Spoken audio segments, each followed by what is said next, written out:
Good morning and welcome. Welcome to all our registered professionals and members of the public. Thank you for joining us here today at our South African Council for the Architectural Profession. It is the Professional Fees webinar. And I am going to go right into it to welcome our good and awesome colleague, and that is our President, Charles Nzindiso Nduku. He's going to open the day and he's going to welcome everybody, and he's going to have 5 minutes with yourselves to talk about fees, So thank you. Thank you very much. Okay, thank you very much, Vice President Shongwe. Greetings to everyone today. This is one of the most important webinar that we really would love to have, to share with the profession. In large, fees are so important in the sustainability of our profession. Without fees, definitely we will not be sustainable. I mean, the guideline professional fees are for the purpose of guidance required to promote market efficiency and redress consumers and the public information deficit relative to the professional's knowledge and expertise. The guideline professional fees are not prescribed or set as a maximum or minimum mandatory fees to be charged for the professional service rendered, but serve as a guide. So that's what it is at the moment. This is a guideline. That is why it is called a guideline for professional fees. We have methodologies that we have used in the past, the ad valorem, project cost-based fees, also time-based fees, task and deliverable-based fees, which is what we now may be inclining towards. And there has been a use, of the so-called rate per square meter by certain RPs to charge for their services. Without, saying much about it, that is just a little background on what we will be discussing. And of course, we'll be touching on the issues of the contracts that are actually taking place between ourselves as professionals and our client bodies, how we should handle that. But yeah, in that little background, I would like to welcome everyone who has joined us in this webinar. The RPs that are actually joining us on Facebook. I know we have a huge number which has joined us on Facebook and other platforms, virtual platforms that we are using for the webinar. So I just want to say to you, to welcome all of you, and of course our panelists today. Simi Perutini, you know him, and he is been the member of the committee, and Mr. Sterk Harba, who is also will be presenting today, and of course, our registrar and of course our VP, who will be conducting or sort of leading us in today's webinar. So in those few words, I welcome you all, and I would like you to listen, enjoy, participate, and let's come up with the best way to actually make our profession sustainable in terms of charging for our services. Thank you very much. Thank you, my President. Yes, and it is the money teta, the teta of money. And as President has begun to introduce some of our colleagues, I'm just going to do it again. We are welcoming a good colleague, an architect, Mr. Umaru Osman from Nigeria. And we have also a guest speaker, Sterk Harba. He's also an architect here in South Africa. And we have our good regular Simi Puritan, he's also an architect. And then we have the numbers man. I love the numbers man. That's Mr. Marata Sadike. He's an independent actuarial scientist. and we have our ICT manager, Mr. Chaunda Munetsi, and he's the one who keeps us connected all the time. And of course, my awesome colleague, President Dugu. We work well with him, and the good registrar advocate, Dr. Fiduli, and myself as in my role, in this humble role as the chairperson of the Professional Fees Committee. So these are our speakers for today.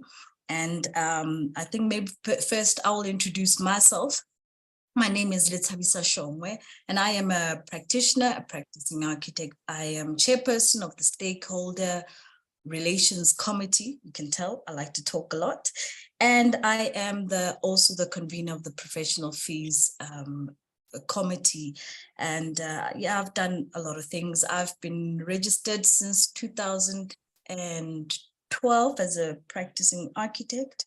I run my practice, and I mentor youth from time to time as well. And yeah, I enjoy my work here at SACAP. And I think we're going to go straight into it, where our first speaker is going to be Mr. Simi. He's going to be speaking to us. As you can see, that is our program for the day. He's going to be talking about the task and deliverable based calculation. He has written about it quite a lot, as well as I believe his practice has already started to look into this. You know, these topics are important because they don't come out of a vacuum. Because from a couple of years ago, maybe 2 or 3 years ago, at the council, at the CBE, Council of the Built Environment, they started saying to us that we need to look into itemized billing. And of course, we were mortified and horrified because we used to our percentage-based billing. And before we went into something like that, we need to do our research. We have to consult our colleagues. We do not want to make mistakes. We do not want to disenfranchise clients. At the same time, we do not want to burn ourselves. So this is what today is all about. And it is bringing all of this information and the colleagues that have been participating in these things to take us forward. Mr. Simi Puritan, he is an architect, and he practices in Cape Town, and he's a director of his firm. He's a member of this fees committee, as well as the SIA Practice Committee and the URA Professional Practice Commission and the Western Cape Property Development Forum Management Committee. Prior to that, he was president of vice president of SIA, president of the Cape Institute of Architects, and SIA Chair of Practice, and served in the Green Building Council. He has extensive knowledge of the management and practice of architecture. Simi, please tell us what you have packed for us.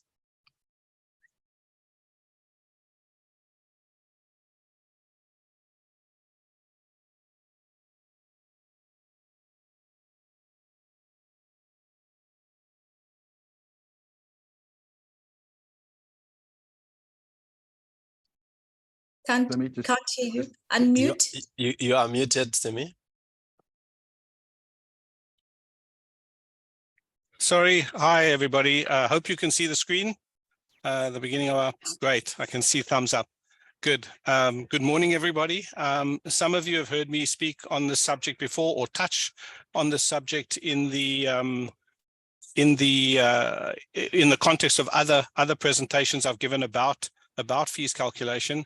I can say start by saying that I'm a passionate advocate of the tasks and deliverables based fees, fundamentally because if you can't measure something, you can't manage something. And those people who are quoting fees based on percentages or areas, and then at the end of the project they've lost money or made money and don't know why. Either one, don't know why they've lost or why they've made money. That's because you're not basing your fee on what you understand about your business, and you're probably not measuring it against the tasks and deliverables and the various fee stages. So let's move to the next slide. Hang on, sorry. So there are obviously different ways of calculating fees. There's obviously the percentage-based fee on construction value, and that's the current usage in South Africa and some countries around the world. Although many countries have moved have actually outlawed or banned the percentage basis, certainly publishing tables. You can still use it, but they don't publish percentage tables like we do. Then there's obviously open-ended. If you ever get a client that's willing for you to say, here's my rate per hour, it'll cost what it'll cost, then you're lucky, and go for that one. Then there's obviously area-based. And then the subject of this conversation will be cost and deliverables based. So moving to percentage based, the problem with percentage based is, we're unsure when the base data was assembled. Now we know more or less where the base data comes from. It now comes from the surveys that SACAP and SIA have conducted. And then the SACAP Fees Committee has workshopped that, and with the help of our actuary have workshopped that into what we consider realistic fee percentages. Although people in the industry in the architectural profession seem to think that the fee scales or the guideline fees that we published are high, and in fact, the survey reveals that most people are quoting percentages lower than that. We're also unsure of the basis of annual increases. At the moment, that was the case. We're lucky enough to have had a consistent approach over the last couple of years with the Fees Committee. The working practices in architecture have fundamentally changed, and that has not really been reflected in the fee percentages. The fact is, recently, I don't know if you guys if you're using Revit, and then on top of Revit, you're using Collaborate Pro and other pieces of software that are added on and are subscription-based. Most software is moving to subscription-based. The costs are fundamentally different, and they're not necessarily being taken into account if you apply the same percentage fee this year that you did last year. And one size obviously does not fit all. If Buchert-Mann quotes on a fee, or one person practice quotes for the same job, the fee will be fundamentally different, because Buchert-Mann has overheads that a single practice or a practice of 5 to 10 people don't have. And so the cost structure will be fundamentally different. The legislative environment that we work in is much more onerous than it used to be. And therefore, fee percentages have to reflect what legislation you have to interact with. So, and our percentage fee scales do not do that. For example, if you have to make a heritage application or an environmental application and a land use application and a building plan application, and now you have to make a Department of Labor application, and you have to a demolition permit application. So the legislation has fundamentally changed, and yet the fee percentages are still quite a crude instrument and should not be applied without thinking. The next point is that the fee is limited, because you've quoted a percentage based on construction value, but the service is not. So for example, if there's a massive extension, if there's an extension of time, you have to discuss with your client. I'll say discuss rather than argue or fight. Discuss with your client the extra fees.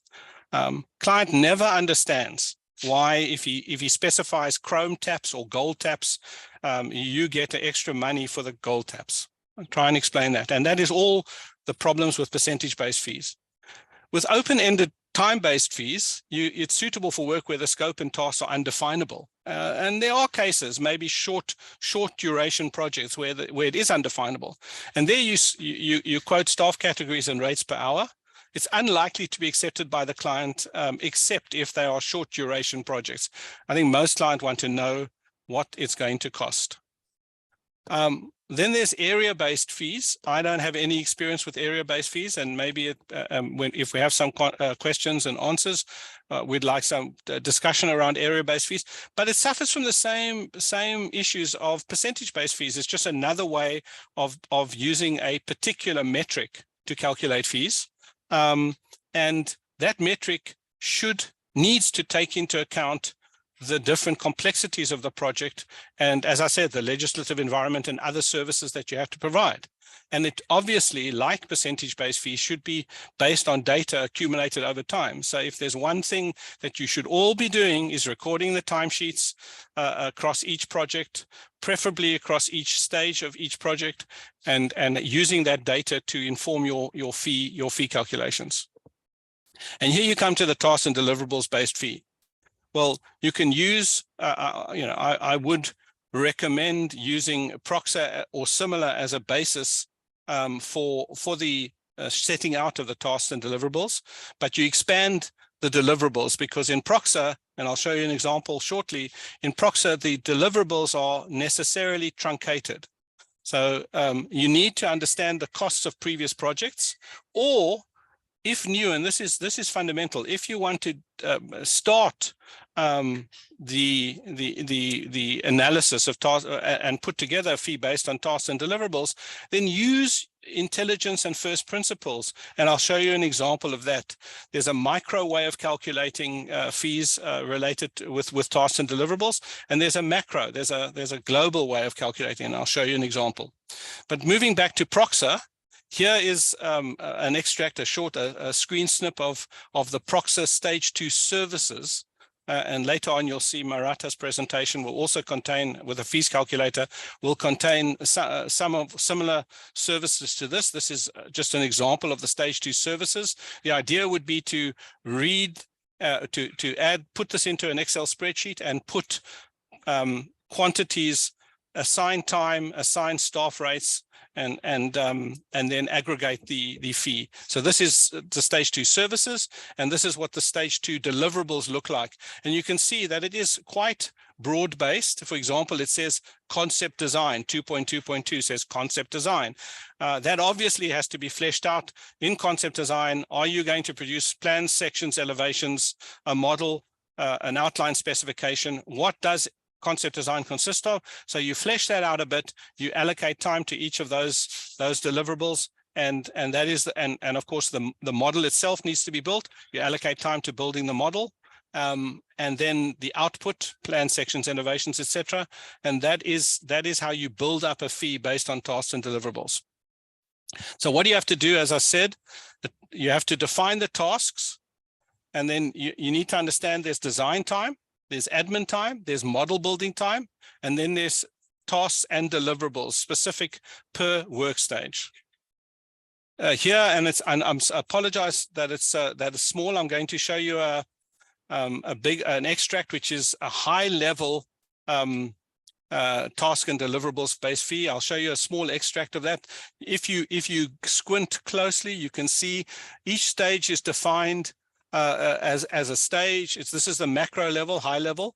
I've estimated 6 to 8 weeks, and I've assigned director, associate, and another is another architect. I've aggregated the time over the 6 weeks, and then put staff rates, and then aggregated the cost. So in this case, for example, stage 2 attracts a fee of 409,000 Rand. Because of the way I've allocated director, associate, and staff. Here's now you can see it more clearly. Here's an example. So design concept, we've said model, review, and revise. Design allowed a certain amount of time for design, certain amount of time for coordination, and then to document and output. And that is essentially how a high level task and deliverables based fee would be arrived at. Of course, you can go into detailed. This you can't see, but I'll extract something. This is now a set of deliverables and actual drawings. And if I go to the detail of it, you can see here, we talk about brick reveals and arches. These are, again, fictitious costs and hours. It's an example, but a real world example of a project we're doing with UK architects.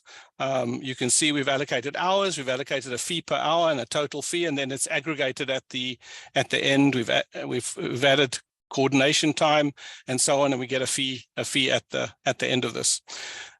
In the SIRE fee calculator, buried in the SIRE fee calculator, are a schedule of hundreds, I think it comes to 300 or 400 tasks that are listed, and this will seem daunting to you.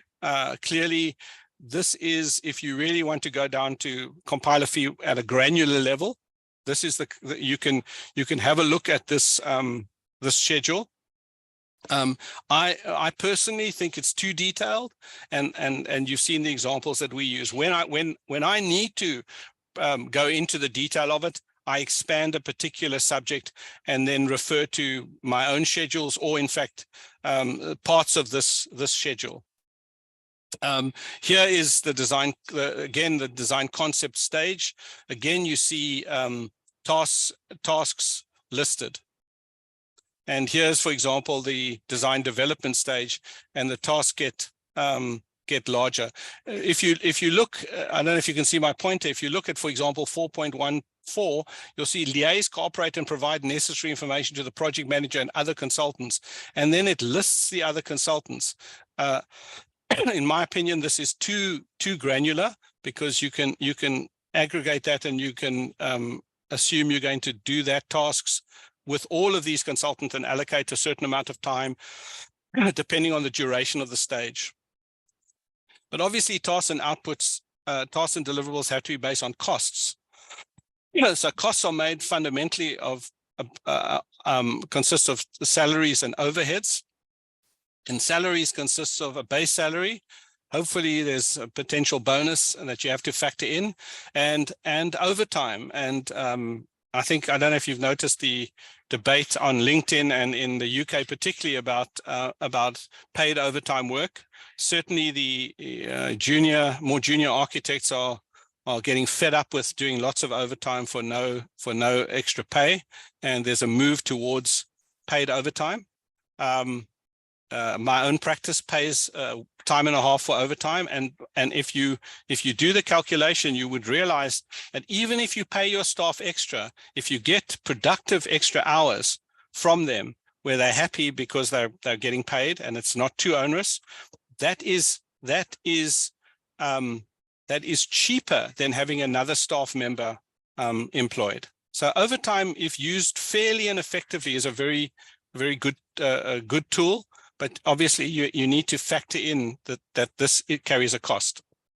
And then, of course, overhead is made up of your expenses, your admin staff, your non-productive time, because in every practice, there's either CPD or other activities. And of course, you do risk work. You could be doing risk work. Obviously, we'd like to cut that out.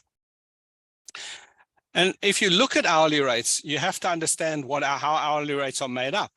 There are 254 weekdays in a year.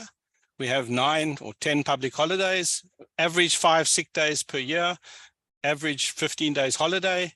That means you have 225 productive days, which equates to 1,700 odd hours of productive time in a normal year.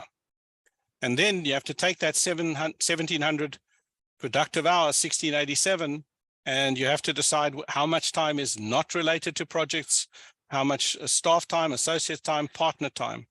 And just to back these percentages up to a certain extent, part of the SIRE survey asked the question about, as you're more senior in the practice, what percentage of time you spend on projects. And you can see as the seniority or the salary cost increases, time spent on projects decrease. Average hourly rates, this is a bit old now, but you've got to decide what your average hourly rates. I think what's important, which is, why you saw in my example that I split out the different categories of staff and aggregate the costs that way.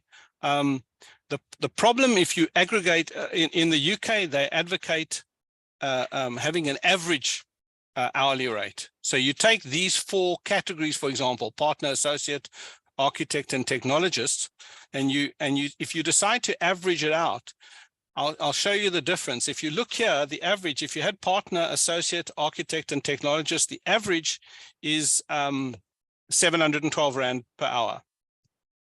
If, however, you change the time that allocation of each partner. For example, you have partner at half-time, associate at half-time, and architects at 2 architects instead of 1, and 1 technologist. You see that the average cost goes down to 537 Rand. This is an example only, but you can see that the makeup of the team has a great effect on the overall cost. Okay, so what are the advantages of the task and output-based fee or deliverables-based fee? It forces one to examine the process. It's helpful in explaining the process to client. It's very useful in negotiating fees because, of course, if someone says, "Oh, the fee's too high," you show them your calculations and you say, "What would you like me not to do?" And then finally, if you monitor the time with timesheets and correctly monitoring it, then you will build eventually into a database of costs. The disadvantages, obviously, there's if you want to start, a lack of initial data, lack of detailed data, and there's still no standards for estimating time to build a model. That is one of the gray areas of our profession now. If you think about it, how long will it take for you to get a decent 3D model built? Because obviously we're still reliant on output, 2D output, but model building is one of the first tasks that have to be done in order to achieve the output. Other factors associated with fees, and I'm coming to the end of my presentation, are the quality of the consultants and the scope of work, both of these, and the scope of work of the consultants. The burden moves towards you if you have a full service and your M&E, your electrical consultant only has a limited service, for example. Information exchange is a big factor. If you think about if you have a team of 4 people and you're using Collaborate Pro, that adds 64. That's about 16,000 Rand per seat per annum. So the common platforms, how you're going to exchange information is issued. Changes are very harmful to a project, both in terms of production, but also in terms of your costs. And then there's the principal agent. If you are acting as principal agent, the fee is generally limited, yet the service is potentially unlimited, and therefore, generally speaking, the principal agent role should be an estimate, and but try to move to an hourly rate basis. And then there's a discussion which is really no resolution yet. Do responsibilities attract fee? If you don't actually do any work, but you're taking on a responsibility, how do you quote a fee for that? Anyway, that is in a very short space of time what I have to say about this subject. Yes, that's Simi who said, yeah, you have said a lot and you have shown us a lot. I think while we still have about 5 minutes or 6 minutes, is there a question from the floor regarding this? This is that task deliverable based fee calculation. And it's going to help to answer those times when a client wants you to take a huge discount and you wonder now, how do you justify your fees? Is there a question from anybody? Yes, Chair, I have 1, 2, 3, 4, 5, 6, 7. I've got 7 hands. Can I? Just grab any and you can. Okay, I'll start with Wendy. Yes, Wendy. If we can unmute Wendy. Okay, well, at least you're waiting for Wendy. There's Muche. Okay, please unmute Muche. We have 5 minutes in Simi's talk. Muche. Okay, Abraham. Yes, Abe here. How are you? VP. Yes. Dr. Muloi, how are you? I'm good, and I'm glad to be part of this webinar. First thing, it's a small thing. I think I've got a small comment, we had the same webinar in 2022, the same webinar whereby Simi was tabling out the same fee proposal and fee, how we're gonna work out our fees. Yes. And my worry, my little concern is that are we gonna have same webinars every time without solutions? You know, No. from the webinar that we had in 2022, we didn't get any recommendations of that webinar. And now sitting here as a president of a new voluntary association, I'm concerned that we're gonna go on 2022 June, we had a webinar and we are having the same webinar. That's my concern. And then other questions will come later. Yeah, can I answer you there? You know, we did begin to touch on this task and delivery based fee program, but as you know, Mr. Moloi, with many things in life and a consultative process, is that you know you need to keep workshopping until the colleagues start to grab on and people start to latch on and participation. And this is what we call part of public participation, as we are the public of our own SACAP. So, you know, it's not about him giving a recommendation or saying now this is what's going to happen. We need to, I mean, as you can see today, we have about 1,000 participants. The last time we had 1,000 participants, and there are new participants this time. So the more we thrash these things out, is the more they start landing onto our ears. So I'm fine with it. And there's also going to be other new things that we're going to talk about today. Like today, we also spoke about Proxa. But go on, Simi. Yeah, I think that your point's well made, but I think the issue is my own particular view, as I said, is that everyone should be moving to this way of calculating fees. There is no fundamental basis for calculating fees for just using the guideline fees. The guideline fees are extracted from market research now. That is true. So it has some basis in reality, at least, and that's due to the fees committee doing the surveys.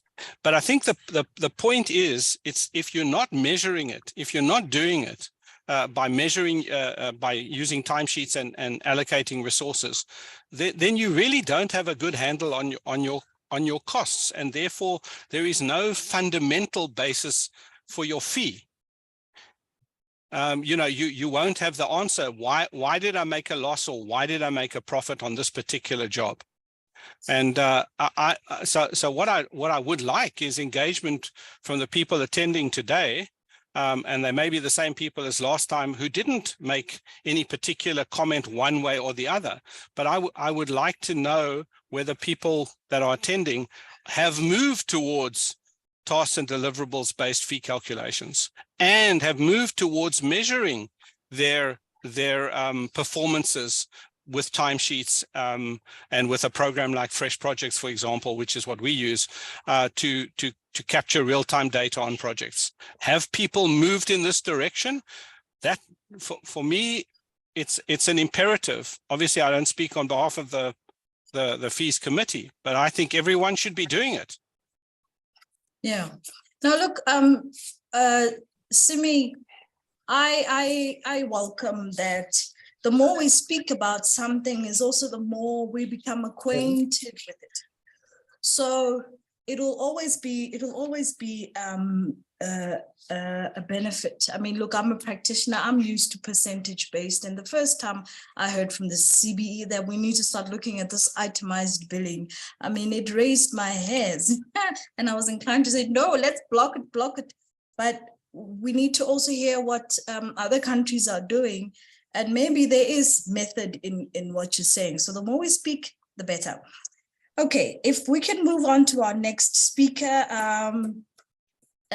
This gentleman who's on the screen here is Mr. Marata Sadike. He is a member of the Professional Fees Committee, as well as he is an external and an independent member of this committee, part of what the Competitions Commission had prescribed is that they needed us to get independent and external thinkers. So then the first thing we thought, no, then let's get an actuary in. Mr. Marata is a pricing actuary with about 17 years pricing experience in non-life products. He currently works for Old Mutual Insure as head of pricing profitability analytics for special lines of business. So there, where the investment is going too slow or it's going fast, you should know that Mr. Marata is behind it. Now, look, he's a great gentleman and he's very, very helpful. He is also the one who's responsible in being able to bring out, you know, the percentage fees and the zeros and working those graphs for us. And he is going to be together presenting this next session with the ICT manager, Mr. Munetsi of SACAP. He's an employee of SACAP, and he really is a soldier when it comes to the IT of SACAP. Mr. Munetsi keeps us afloat. But now they are going to be talking about nice, fun things, because one of the things that we decided to embark upon is a professional fees calculator that's going to be sitting as part of our website, so that to be able to help educate the public and to help educate practitioners and to help them in their offices. So, Mr. Marata, if you can take the moment yourself and the ICT manager. Thanks. Thank you very much, VP, for the great introduction, and hi, everyone. So just to make it easy for the professionals to calculate the fee for their projects, we have developed a calculator that will be basically placed on the SACAP website in the near future. And then in this, you'll be able to calculate the fees based on the gazetted fees. So, and then I know you architects, you are quite good with the looks and the feels of things. So don't worry about the look and the feel. Me and my colleagues, we are still trying to work on the look of the feel of this. And then me and Mr. Munetsi, we worked on this development together. So we're going to take through how the calculator works, and then what you're capable of doing, and then maybe some also future developments on how this will how we'll take this going forward. So, Mr. Munetsi, maybe over to you. Maybe we can start with the maybe the category. So, in the category field there, you can see you can choose a couple of types of categories that you want to do. Maybe let's look at the commission, the first one. And then from there on, you can decide the building type, and then maybe and then you have a couple of options in there. Maybe let's just choose the first one. Let's see, you have a couple of supermarket, banks, and a lot of things. Let's look at the supermarket. And then based on the IDOW kind of categories, it will tell you whether that is in terms of the complexity of that project, or there is a minimum, or is a high complexity or low complexity. So, and then from there on, you can put a project value, since you know that our fees currently are based on the project value. And let's just put 100 million there, Mr. Munetsi. And then just to demonstrate, yes, thank you. And then maybe let's go to before we go to the stages, I'll explain them just now. Let's go to the bottom of this, where we do the calculations. And from there, you can basically press that calculations. It will tell you how much is the project fee, and then what is the percentage on that, and then for the scope of work and all that. So you can now go to the stages of work. You can now go to, maybe let's just look at stage one. It will now explain what does the stage one entails. And then from here, you can see there's some weights allocated to each and every levels of work within the stage. What you can do, you can we'll give you an options to say, no, I know that maybe determining budget is not normally like about 50% based on what Sim was talking about. You will know, you'll do the allocation yourself based on where you know your resources are going to be sitting and all that. And then based on the history of your data. So remember in SACAP, we use like some sort of an average kind of practice, which may be different to yours. And you may decide here that, okay, I'm not going to do maybe determining the site and rights and constraints. So maybe take out that one out, number 2. And then from there, just submit again. And then it shows you now that you're not doing everything. So if you go to the fee, it will change, you know, and then based on the scope of work. So the amount have changed slightly. So as you change, basically you change the work that you're going to do within each and every stage, you'll see that the amount of the fee that you need to charge will change as such. And then what we're going to do as well, we're going to now maybe close this window. You see, even this percentage that's allocated to each and every stage, we're going to give you an allowance where you can look at your timesheets and all those and decide that, no, for me, stage 1 is basically supposed to be 2%, stage 3, maybe 25%, stage 4, 30%, and you can do that allocation. So there will be a lot of flexibility on this tool. So, and then, yeah, that's more like it. I think maybe if there is any questions that you want to pose, then I'm able to take them and then I can answer them with my colleagues.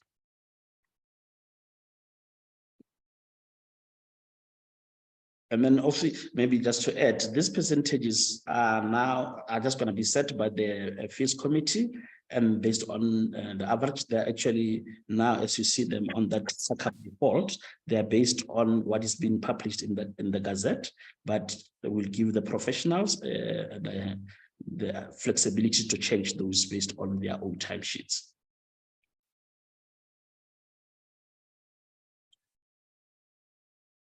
The VP, that's more like it on the tool. If there's more questions, then we are able to take them.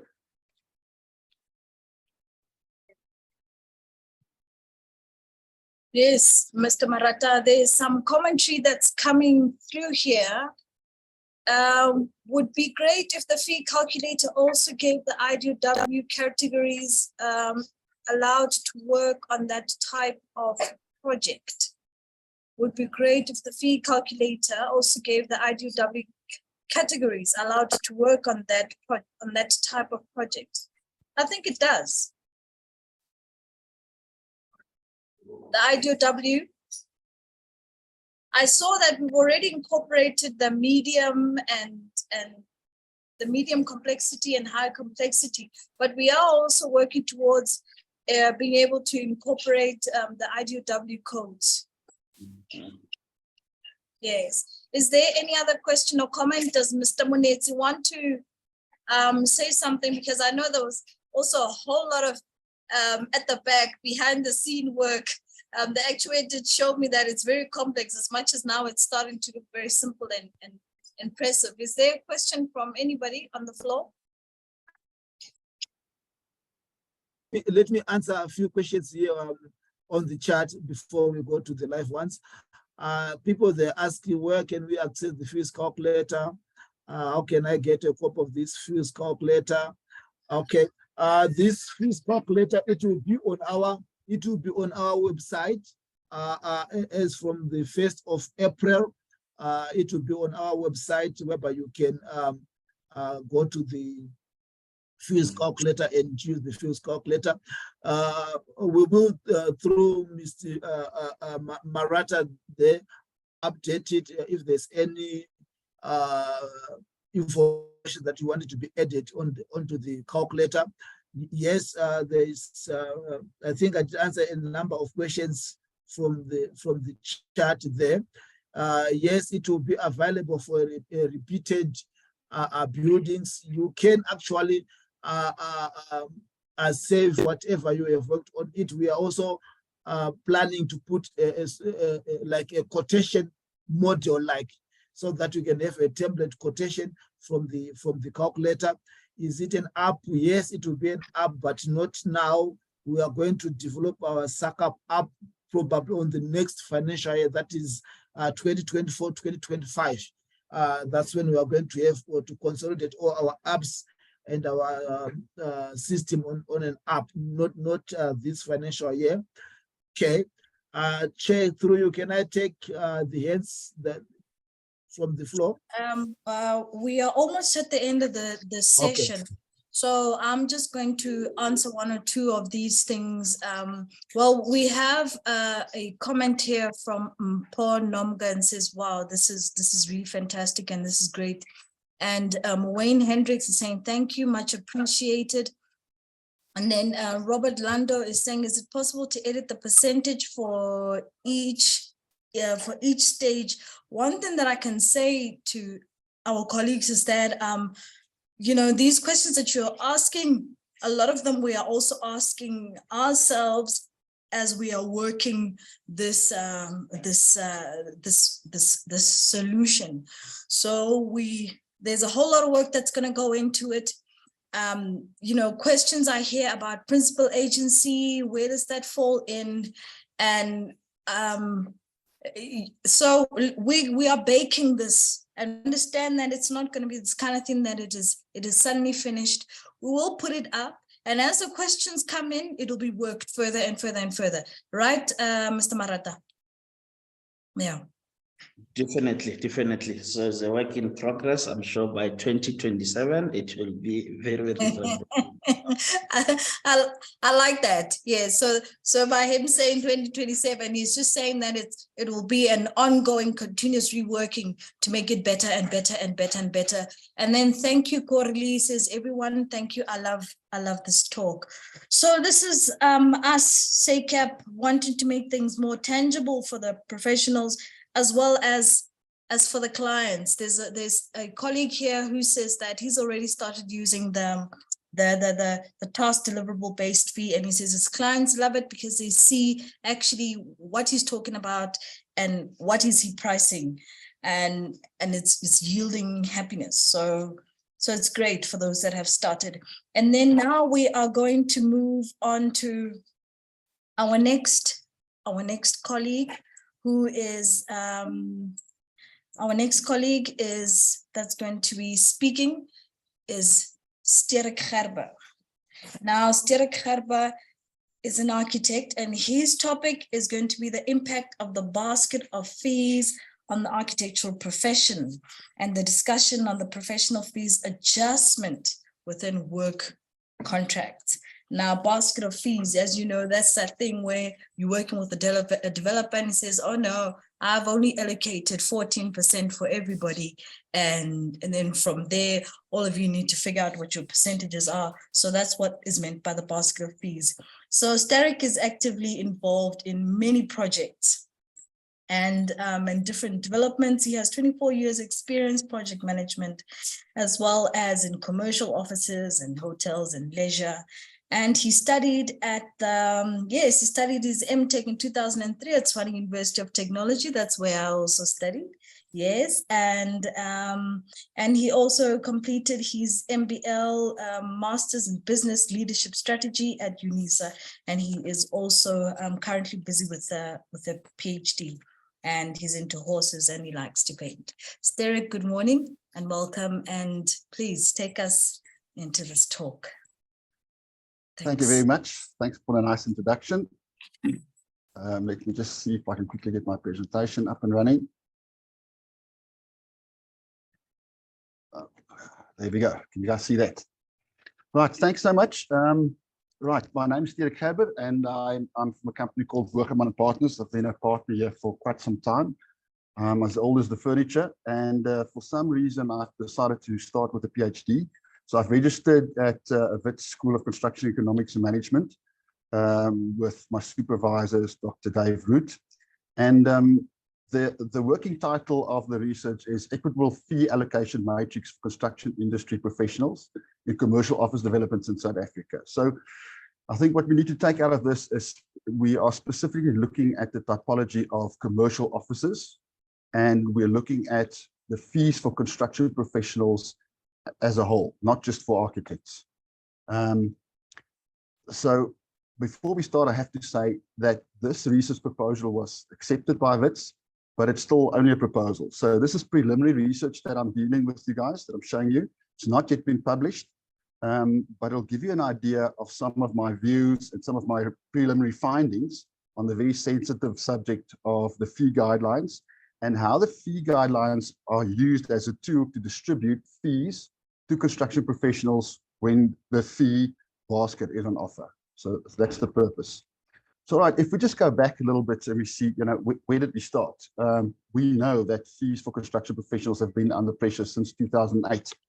And then obviously the fee tariffs was abolished in South Africa in 2016. All know that. And that's an internationally relevant topic because it happened all across the world. From the 1980s, construction professional fees have been abolished across the world. Australia was abolished in 1990, USA also in 1990, some of the last states, UK in 2002. So we've got several countries and construction sectors across the world that now need to adjust to a new system of a free market environment where supply and demand forces will determine fees and not necessarily fee tariffs or scales as we came to know it. So I think the important thing to take out of this is when you look at fees, you have to look at both supply and demand. Free market, I've got both of those two elements and they have to be in equilibrium in order to make an environment work. So if we look at South Africa, maybe we should stand still and have a look and see how have we as professionals adapted to this new system and how has the councils adapted to this new system. If we look at professionals, I mean, this is very much in line with what Simi has said previously in his presentation.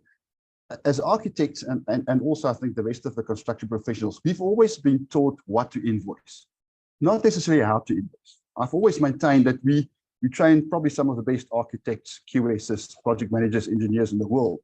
But I'm not sure if we give those guys the business acumen and business skills that they require to really run a successful business after they're finished. You know, historically, work was plentiful. And we as architects we could focus on our higher calling of doing architecture and helping the world and doing all this fantastic stuff. And it was easy because we could hide behind the fee scales and we didn't have to deal with the commercial and business aspects of architecture because that's the boring stuff.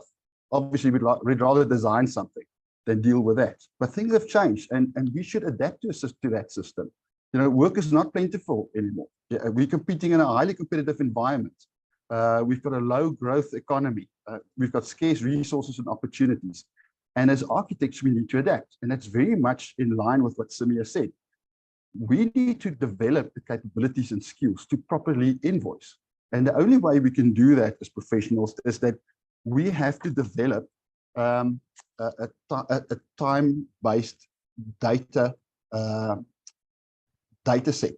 We can have a look at a database and from Wegerman's side, we can say a 10,000 square meter office block. We know exactly how many resources we have to put on it. We know what skill level they must be. We know what their overheads will be. We know what time they'll spend on it. We will add a profit factor. So we can go to the client and say, we know in order to do this work for this building office, this is what our fee would be. And we need to develop those skills as architects. So we have to become slightly more commercially minded. We can't hide behind fee scales anymore. That's something of the past. And we can only do it if we have timesheets and if we build up a time database. Very much like Simi says, I've had discussions with architects and I asked them, have you guys got timesheets? Are you building up a database? They say, yeah, they've got it, but they don't really use it for anything. And I mean, that's stupid. So that's part of the whole process of changing the way we think as architects and how we run our businesses. And I think SACAP has been extremely helpful to develop the tools to assist architects to start thinking in that direction.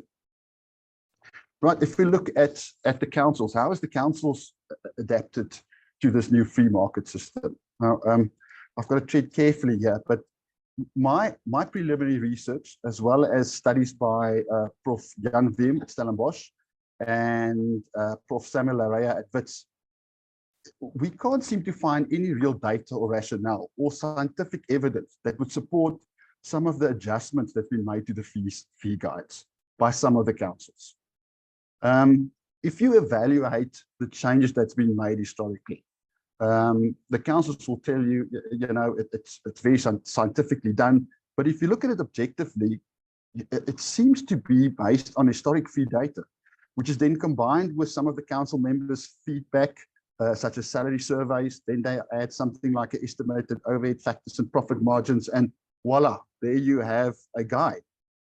But if you sit back and you evaluate those guides, it seems like the guides have been based purely on the supply rate. It doesn't seem to take demand in the market into account at all. And we've said previously, if you look at a free market, there has to be a supply and a demand balance. So you can't determine a fee purely from one side, purely from a supply point of view. I mean, that's like saying I sell bottled water and I want to sell that bottled water for 10 Rand. And then the market says, sorry, we can only buy it for 7 Rand. There's no use of being unhappy about it. I have to change my supply chain, get the plastic from China, change my bottling plant, change my distribution network so that I can then come in on 7 Rand, because that's what the market can pay.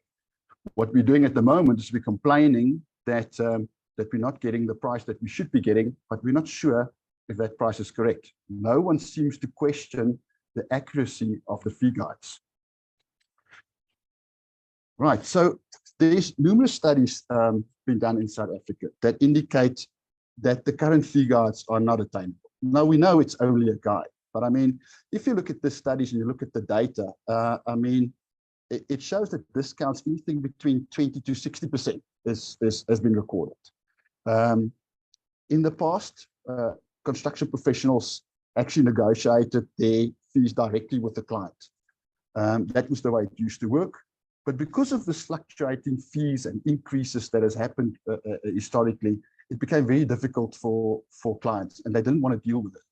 Because this year I'll sit with a client and I'll negotiate a fee for 10 Rand. Next year I want 12 Rand because the fee scales have changed, and then someone else in a team is unhappy, and the clients didn't want to deal with that. So they just sat back and said, listen guys, what we'll do is we'll give you a fee basket.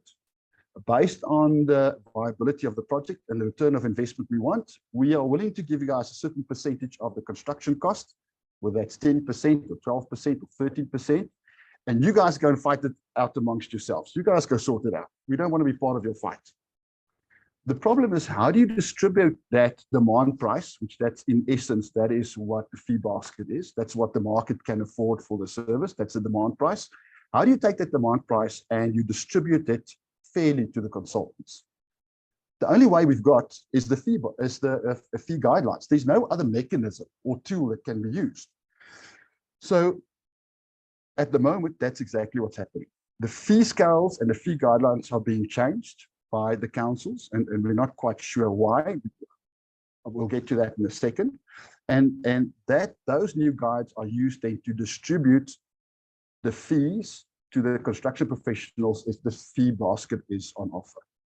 Now, let's just analyze the fees for a moment and the changes that has happened in the past 16 years. So here's a graph that we've done together with Fresh Projects, and you'll see it starts at 2006 on the left, and we took it through to 2022.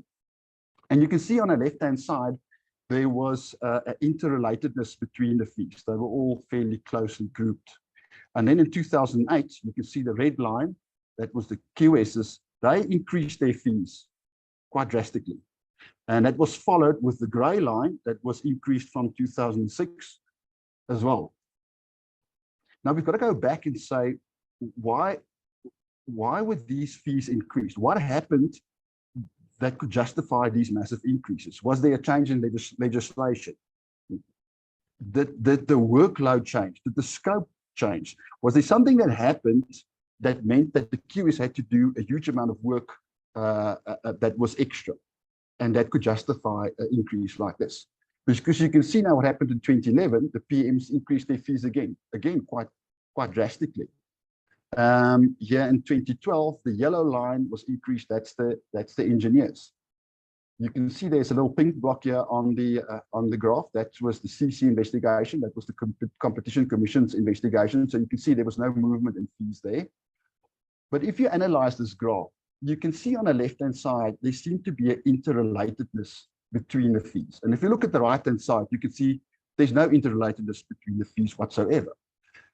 Now, obviously, things have changed. Some consultants might do a little bit more work. And remember, this graph is done specifically on commercial office blocks.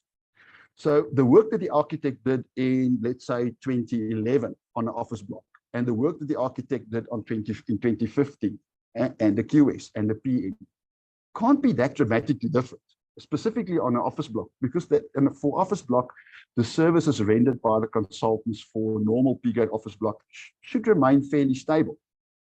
So we've got to determine and do research to understand, why are these fees fluctuating like this? Can we justify that? Was there changes in the scope? And why are the fees not interrelated anymore? Here's another graph that we did, and this is the percentage that each consultant gets of the fee basket. So you can see at the top, that's the architect. So we still get the biggest share of the fee basket. And then secondly, surprising enough, is the PM and then the QS. But it's interesting if you look at at 2011. Excuse me. You'll see in 2011 the PM increased their fees.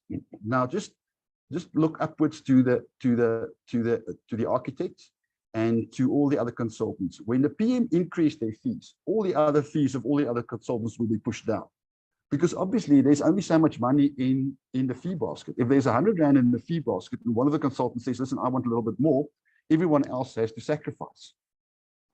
And you can see that there's obviously been a fight, and this has started from early 2008.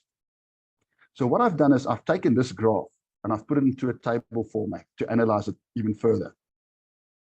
So on the left-hand side, you can see I've taken 2006, and then 2009, 2013, 2017, and 2021.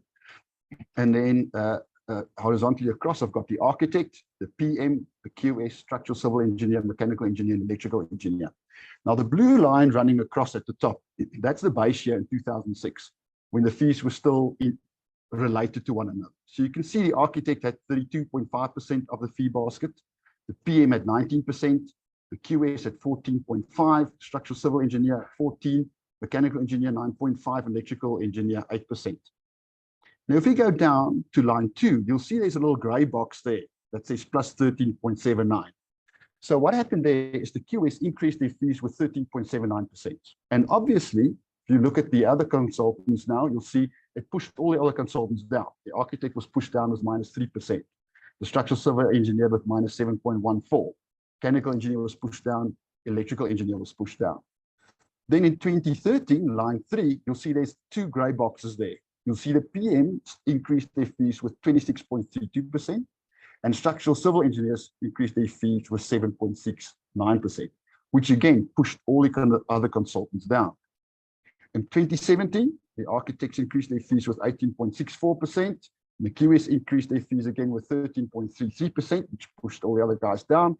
And lastly, you can see there in 2021, the PMs increased their fees again. So as I said before, we've got to go investigate, as part of my research, how could we justify these massive increases by some of the councils? What changed that could justify these increases? Now, if we look at the architects and we look at the base year in 2006 and we compare what has changed from 2006 to 2021, right at the bottom, we'll see that the architects are actually 4.62% better off. So we've got 4.62% more of the fee basket that we had in 2006. So that just goes to show that SICAP has been doing an absolute fantastic job to make sure that in this volatile environment, where some of the other councils are fluctuating their fees, that we as architects haven't lost out. And we are basically still on par with where we were in 2006. We haven't lost out. If you look at the PM and you compare the percentage fee of the fee basket in 2006 with 2021, you'll see that they have got a 31.58% increase in their fee. The QS, they've got a 10.34% increase in their fee of the fee basket. Now, interesting enough, look at the engineers. Structural and civil engineers have got minus 28.57% of the fee basket. Mechanical engineers, minus 26.32% of the fee basket. And electrical engineers, minus 25% of the fee basket. So it's quite interesting. I've read a study that says that South Africa, we are losing 1.7, almost 1.8% of our engineers every 3 years in the age group between 30 and 60 years old. And you can now see why. Unfortunately, the engineers they don't have a council like we do that fights for them. And you can see there's only been one increase there for them in 2013 and nothing else. So if we look at this graph, the previous graph in this table, it's, the data seems to indicate that some of the councils are manipulating the guides in order to favor their members. And we can't seem to find the justification for those increases. And that then triggers a reaction by some of the other councils to try and rectify the interrelatedness of the fees. Now, keep in mind, I'm not saying that the 2006 base year is correct, not at all. All I'm saying is there was an interrelatedness of fees in 2006. We've got to determine why did it change, and this is how it changed over time. So what I've done here to investigate the fees a little bit further is we took a standard 10,000 square meter office block, P grade. And you can see on the left-hand side, again, we took the value of the construction value in 2006, and then 2009, and then 2013, then 2017, and 2021 down the bottom. And on the right-hand side, I've got all the consultants with their fees for those particular years. And then what we did is, if you look at item 1 across, you'll see what I've done is I've added up all the fees for all the construction professionals with a 0% discount to see what is that as a percentage of the construction cost. So you'll see there's a 15% there at the top in yellow. So what that means is in 2006, if I take the construction value of a 10,000 square P grade office block and I take all the fees of all the consultants with no discount, it'll equate to 15% of the construction cost of that building. Underneath that 15, you can see there's a small 12%. So what I then did is I applied a 12% fee basket. That then tells us that all the consultants needed to give a 19.8% discount. That's that little orange block in order to come in on the fee basket. And now I've repeated the same exercise in 2009. Now you can see if we take all the fees of the consultants with a 0% discount, now all of a sudden it equates 16% of the construction cost. If we apply a 12% fee basket, that means all the consultants need to give a 25% discount. In 2013, all the fees equate to 18% of the construction cost. And in order to get into a 12% fee basket, we all have to give a 31.5% discount. In 2017, it goes up to 23% of the construction value. And if we apply the 12% fee basket, that means we've got to give 46.9% discount. And in 2021, it's still 23%, but now our discount even goes up to even 48%. I did a quick calculation in 22. I think at the moment it's up to 24% of the construction cost. So, I mean, that just goes to show that at the moment, if you look at the fee guides and you compare that to a normal office block of, let's say, 10,000 square meters, that almost 25%, almost a quarter of the construction cost must go to fees. I mean, that makes no sense whatsoever. So what this tells me is that the guides are definitely not achievable. They don't seem to be realistic. They don't seem to be market related, and they don't seem to be based on any free market principles. And it doesn't take demand price into account at all. The problem is these are the guides that are being used as a tool to distribute fees to the consultants, and it's not based on the contribution that each consultant is making to the project. And I think that's the problem. So each of us are making a specific value contribution to a project, and we should be paid for that. However, it seems like the guides are being manipulated based on something else, and that's being used now as a tool to distribute fees. So what has caused this problem? If we sit back and we look at it, I think the big problem is that we've got a fragmented construction professionals industry. The CBE and the councils are all independent entities. And it seems like the councils are acting independently, and they seek their mandate from their members. They don't listen to anyone else. And even if you take the council members, you include them into the CBE, they still seem to act as representatives of their individual councils. And we've seen now with the previous slides, they've got competing interests. And that's paralyzing the CBE. So I've had discussions with the CBE. They know that there's an issue with the fees, but they're saying, look, we've got no mechanism to evaluate the council's fee increases. There's no way for us to say, listen, you can't do that because it's in their mandate. So if you look at it at the moment, it seems like the councils have got a very egoistic approach to fees. Some of the councils, let me clarify that, and they seem to focus only on their own members' short-term self-interest. And there doesn't seem to be any regard for the long-term outcome that actions might have on other councils and for the industry at large. And what then happens is the other councils then have to react to these increases, which makes the problem worse. So, right, what is the problem that we've identified here? If we analyze the information I've showed you guys now, which is, like I've said before, it's still preliminary information, it definitely seems like the fees are being calculated mainly from a supply point of view. It doesn't seem to have a relation to market demand. We've seen that with that table that we had a look at. They don't seem to be market related, and we've got studies to show that it's unobtainable in the market environment. If we look at the fees, it looks like some of the councils are determining those fees in isolation. They are arbitrarily increased, and they don't seem to have any relation with the other disciplines. And it looks like the councils are manipulating, some of the councils are manipulating those guides to favor their council members to gain a bigger portion of the fee basket. That doesn't seem to be based on any increases in work scope or changes in work scope. So what has happened is, as an industry, we've gone from a balanced, inter-reliant industry to an extremely unbalanced, codependent industry. And that's the result. The question is, how do we fix this? So my research objective is to approach this whole fee dilemma from an altruistic point of view, to look at the greater good, not just for architects, but for all the construction professionals, evaluate the fee increases and the allocation by the councils, and to determine the justification of those increases with regards to fairness, relevance, achievability, and interrelatedness. And then we can also obviously compare South Africa with the UK and Australia and see what is the interrelated fees that they have. Surely they have a relation between the fees, what the architect earns versus what the QS earns based on their scope. And then obviously I've got some access to a database, which is Fresh Projects, where we are trying to have a look at some of that information to validate scope increases and changes and interrelatedness of fees. Which is part of the research. So what I want to achieve here, the idea is to try and develop a practical solution and to develop a new allocation methodology matrix that's based on quantitative and qualitative data to ensure that the fee basket, fee allocation and distribution are done in an equitable and fair way, and that it's interrelated to the respective construction professionals' time and contribution to a project. So that's the plan. I'm not sure how I'm going to do it, but that's the plan. So in conclusion, why is this issue so important?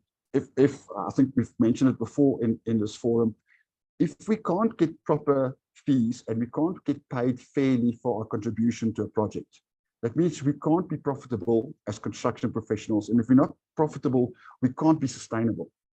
If we're not sustainable, then we can't play our part in resuscitating the South African economy. I mean, we've got a major part to play to eradicate poverty, to eliminate inequality, to accelerate transformation, prevent skills losses. And we can only do that if we get a fee, a fair and a payment for the work that we're doing based on our contribution and not based on manipulated fee guides by certain councils. I've got an interesting story. We had 8 students that came to see us a while ago. They wanted to study either architecture or engineering. So we made a deal with one of my engineering mates to say, listen, they'll spend 2 days with us and 2 days with you guys. And we had a side bet to say how many guys will choose to be architects and how many guys will choose to be engineers. And after the 4 days, and I mean, we pulled out all the stops. We showed them virtual reality, 3Ds, flybys, took them to site. We really went all out. And after 4 days, I asked the guys, who wants to become architects, hoping that I'll win the bet? And not one hand went up. And I said, well, who wants to be engineers? Not one hand went up. And I said, well, guys, what's going on here? And I said, well, the first day we came to your offices, we went into the basement, we looked at your cars. And we did the same when we went to the engineers. And this guy tells me, it's clear that you guys don't make money. So why would I become an architect or an engineer and I have to drive a bakkie if I can become an investment banker or a lawyer and drive a Rolls or a Range Rover or a Jag? So I was quite taken aback, but it begs the question, how do we transform our industry if we don't get paid properly for the work we do? That means we can't pay proper salaries to our people. That means we won't be able to transform our industry. We won't be able to retain skills, and we won't be able to assist in reviving the economy. So it's quite a vital thing to try and resolve. Okay, I've said a lot, and I think that's about it. I don't know if there's time for questions, but thank you very much for your time. Yes. Steric, thank you so much for that. All of that incredible data. I mean, look at the wealth of information that is out there. And I appreciated to see all those figures coming from 2006 right up until now. I mean, when I came into this professional space, I had always known my father's a QS. So I'd always understood it that there was a time back then when the consultants would come together and they would communicate regarding their roles and their responsibilities and the amount of work. And that's how you showed how there was a point in time that the fees had a relation and then they went out of way. Now, the unfortunate thing is that what we sit with right now is we have now the Competitions Commission who says, no, you guys cannot sit together. We call that collusion. But at the end of the day, we know ourselves as the allied profession, meaning all of these engineering professions, when they come together, we are called the allied profession. So we do have a serious task ahead of us. I mean, I can tell you, if I can have it my way, I would put all the project managers on a boat and send them off somewhere else. As you can see, they took a huge chunk, and you wonder for what, because the architect was already doing that job. But nonetheless, that's not a take-up statement. That is my own personal statement. But in any case, yes, now, colleagues, before we have our tea break, there is an interactive question and answer session. So please do come forward, give your questions, and let's have positive type of questions. And let's answer each other. Maybe the panelists can answer, or somebody else from the floor can answer. We need answers. We need answers in this profession. We need answers. Is there a question, Mr. Munetsi? Is there anybody who? Yes, I've got two hands right now. Tunde Oje. Okay. Oje, that is if I pronounced it very well. Ima, okay. Number 2. Yes, Tunde. Yes, hi, good morning. Good morning, yes. Colleagues. Can you hear me? Yes, yes. All right, interesting. I'm sorry, I couldn't join at the beginning because I was locked in another meeting. But quite interesting. Yeah. I think it's all been very well said, but I think the issue of what we as architects take in the portion of the fee basket needs to be looked at in proportion. Unfortunately, the young ones don't want to come into our profession because of lack of opportunities, that probably they're going to be working so hard and nothing to show for it. But some of us are in our 50s and late 50s and all that, and we're looking at it and say, well, maybe it's true. But one thing I would like to probably just raise this morning is, let's look at where we stand as architects compared to the other professionals. And look at the time we spend in school. The architectural professional who comes out as an architect spends 5 to maybe 7 years before he can say he's now a graduate architect. And look at that in comparison to the other professionals. That's one. When you take a project from inception to completion, look at the amount of energy, the hours the architect or the architectural professional or the practice puts into the project compared to the other professionals. And I can give examples ad nauseum. The architect puts in more man hours all the time than the other professionals.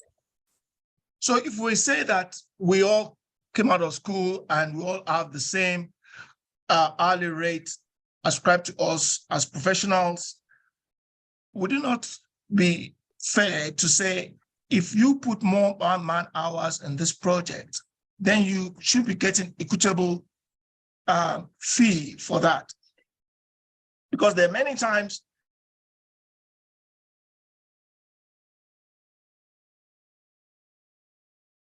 Yes, Tunde, I think Simi, this is where you can jump in regarding, yes, Tunde is saying, you see now we put a lot of man hours and we need to be paid for it. And maybe perhaps that's what you're talking about. Yes, did he finish? Sorry, because he seems to have cut off. Yeah, no, he didn't, but that's what he was saying. Okay, I mean, I'd like to, a couple of issues that I'd like to respond to Sterik's presentation, which I suppose should be made clear. We actually do know why the fee scales for various councils have gone the way they have gone, because historically they were not based on real data, but they were based on maintaining or trying to maintain or trying to jockey for a better position. That we do know. That I think is pretty much a fact.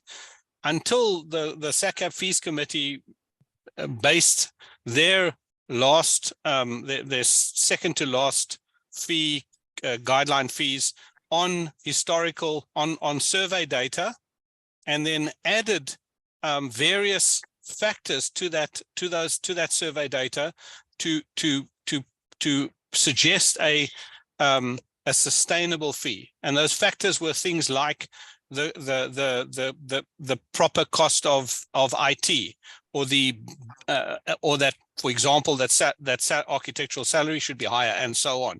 That resulted in moving the guideline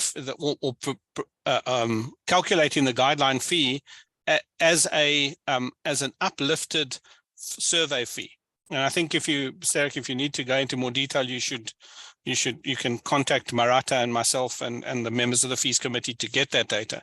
But the question, so clearly the councils have exactly been jockeying. I'd like to think that SACAP is above that, or isn't doing that. I mean, we're mindful of the fact that there is a fee basket calculation, but that isn't that hasn't been for a number of years the justification for SACAP's guideline fees. And that's really it's nice to be on a committee that isn't doing it effectively for their members, because actually our registered professionals are not members. We're not a voluntary organization.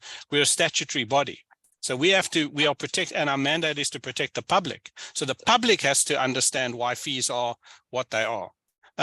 But I can say, when you said fees can't be that different, I think the environment is fundamentally different from 2006 to 2022.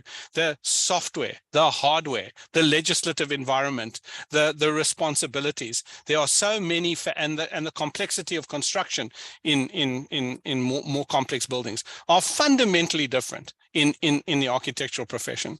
And I think that should be acknowledged.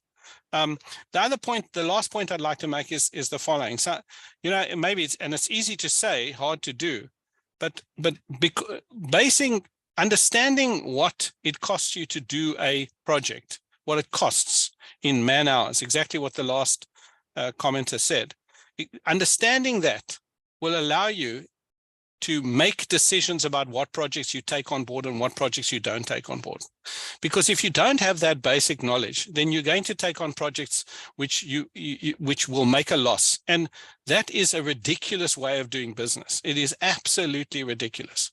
And unfortunately, because architects have relied on percentage fee scales, which sometimes work and sometimes don't work, they don't have the data to determine whether they're likely to make obviously projects go wrong, but whether they're likely to make a profit and to at least break even, at the very least be able to pay a decent salary and break even. So I think walking away from if you understand what a project will cost you, if you do a reasonable calculation of what a project will cost you, and the fee basket or whatever you're offered as a fee from a developer client or whatever, you need to be able to walk away from projects that you know you're going to be in a loss situation. And that is a hard thing to do. But if you don't do it, the problem is that you're so busy working on a project that you probably know is going to make a loss, that you don't have the time to look, you're not hungry and you don't have the time to look for opportunities that won't make a loss. And I know that over the last 5 years, and I know it's easy to say, but over the last 5 years, we've taken hard decisions about not being involved in projects where we believed we were going to make a loss, and that resulted in some hard times, hard months, where we were desperately looking for work. Luckily, we found work that generally speaking, we do not say we don't make losses. We do. We don't get it right all the time. But basically, to put yourself in a position where you can look for the work, where you can look for decent clients, and you understand the cost of work is fundamental to a proper professional, sustainable practice. Yes, no, thanks for that. President, please go for it. You have your hand up. Thank you, VP. Can you start with Inam Machaya before I come in? His hand has been up for a while. Oh, thank you, Okay, President. I'll follow him. Okay, Inam Machaya.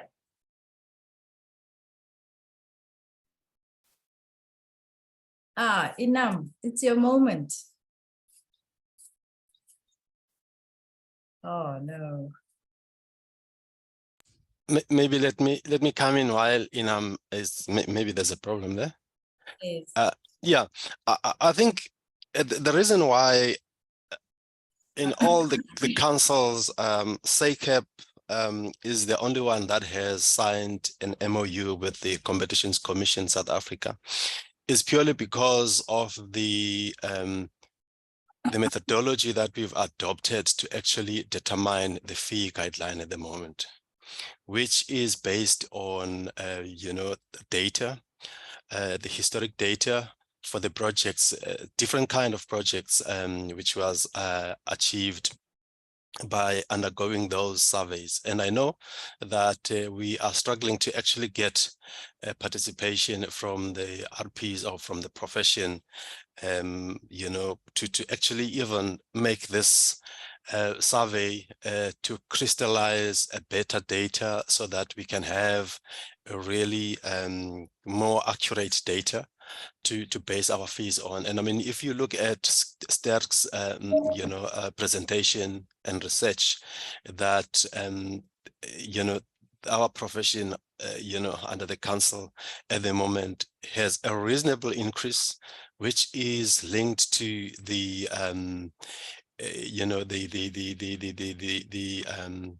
living, yearly living, or the escalation rate that we get every year, and it's also linked to the construction industry's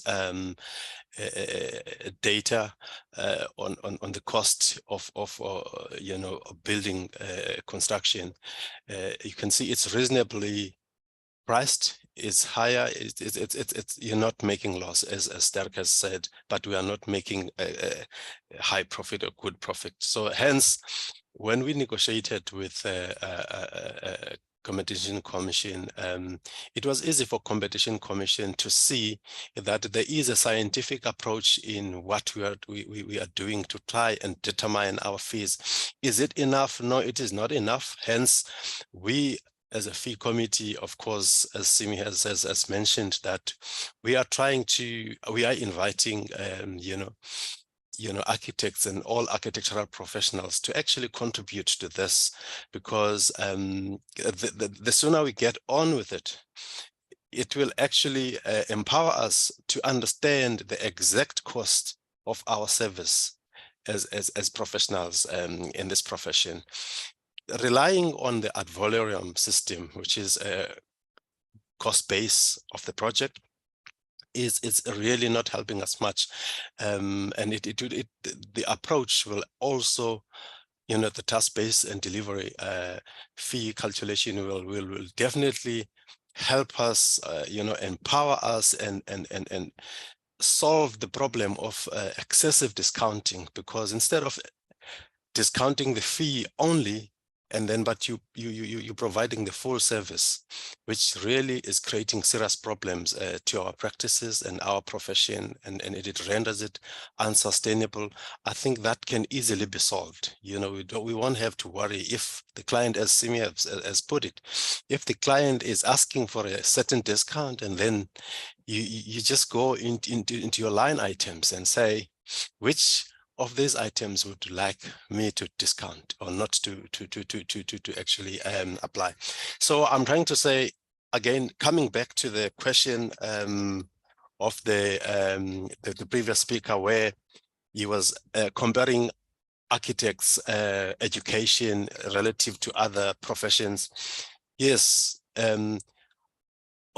Here, what we're trying to do, we're not trying to compare us with any other discipline or profession, whether it's engineers or quantity surveying. We want to focus on ourselves as architectural profession, and then so that we can actually sharpen our understanding and tools to actually get to the bottom of the real cost of our service, rather than comparing ourselves to other disciplines and professions. Yes, we know how extensive and difficult our process of education is compared to others, but that should not be the basis for us to calculate our fees. That's what we're trying to move away from.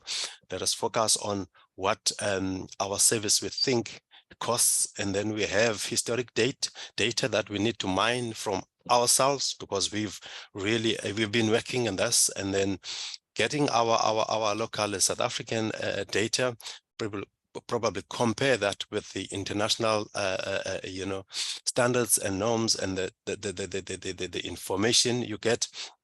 It will help us understand it even better.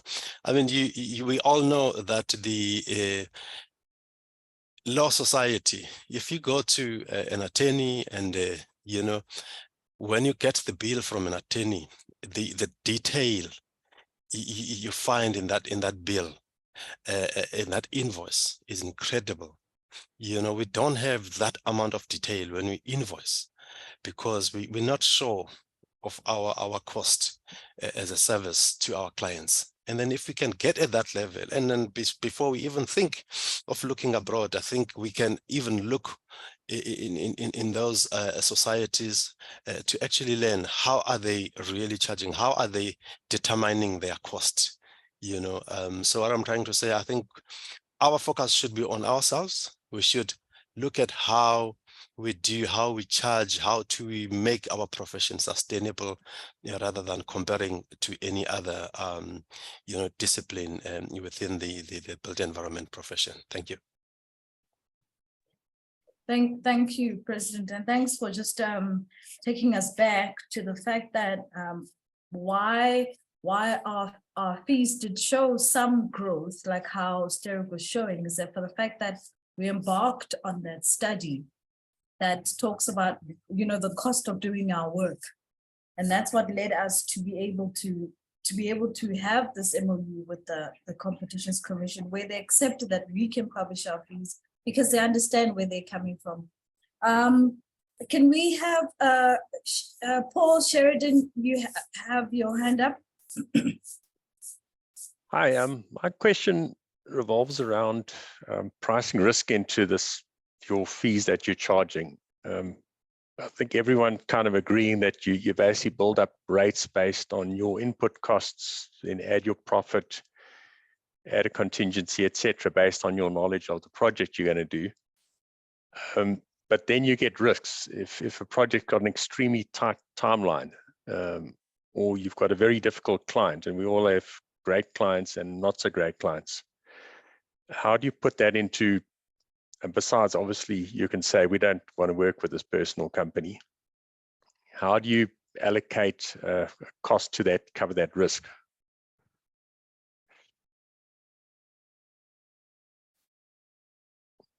And I think that's a question for Simi or any of the panel. Thank you. I've just answered that on the questions, and I would say price the risk. If the client's not, if you need to, if you feel you need to, price the risk. In other words, put a figure to it. Then you'll get an aggregate fee in some way. If the client's not prepared to pay it, you've got to decide whether you're prepared to to work with him or not. And that is a commercial decision.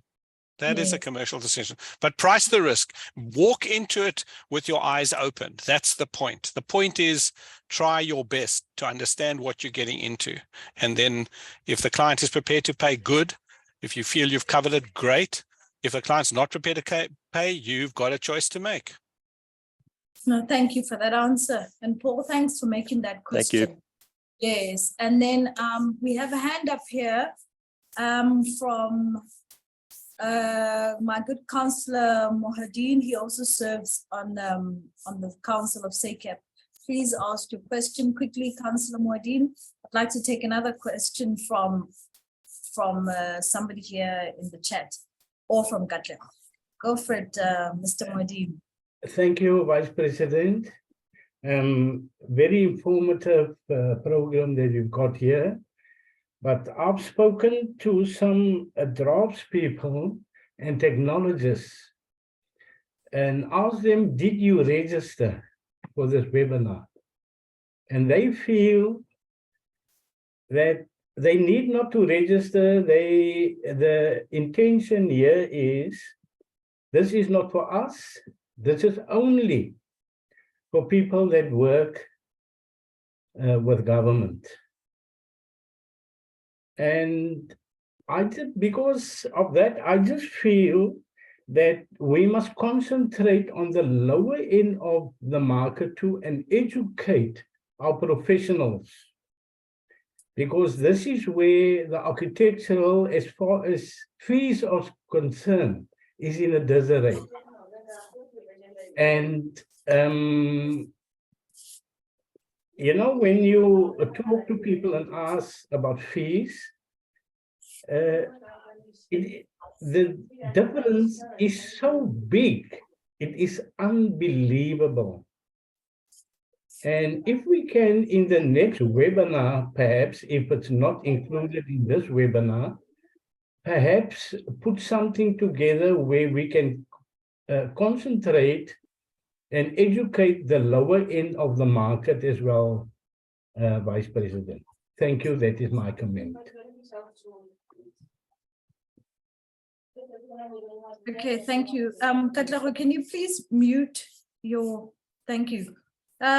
Well, this webinar is actually open for everybody. And I think that the draftspeople and the technologists, particularly them who are charging by square meter, could be benefiting from hearing about task-based, because the moment you're at your desk and you actually are listing the items, you really come to see how much work you get to do. So now, unfortunately, they've missed out. I hope they're here. I know that we have Mr. Moloi, who also represents, he's the president of his constituents, and he'll be able to take back some of that information.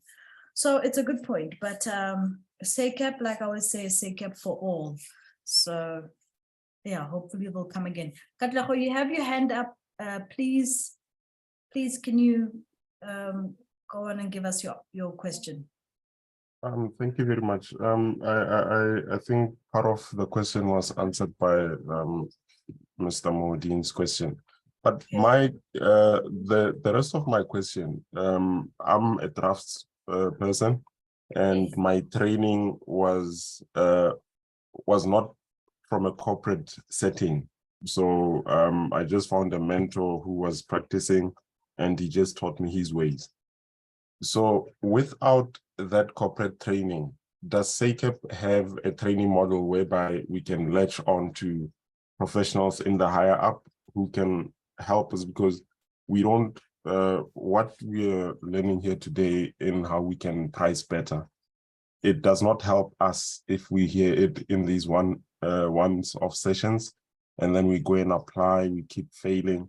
Whereas if we had proper mentorship, open, good faith mentorship, that would help us to also fast track in teaching people who we cater to, or the market that we cater to, which is typically, as Mr. Modine said, the lower parts of the society.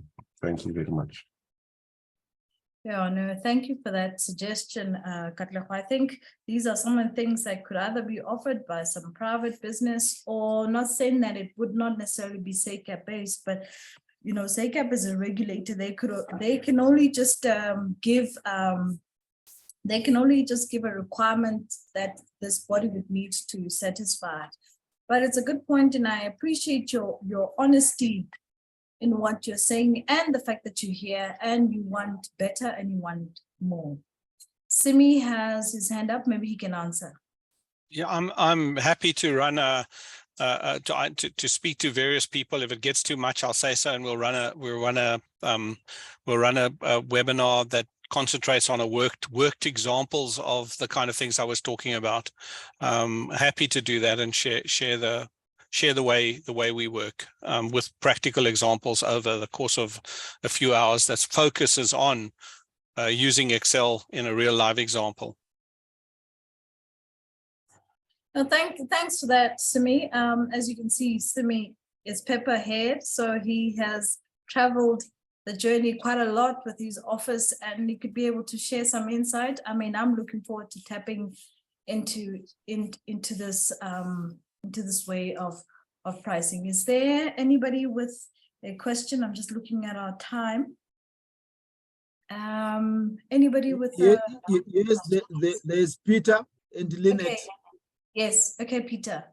And then we'll Peter have. and Can you hear me? Yes, no, sorry, Peter. I'm not gonna jump you, but let's get Lynette. She's the first female.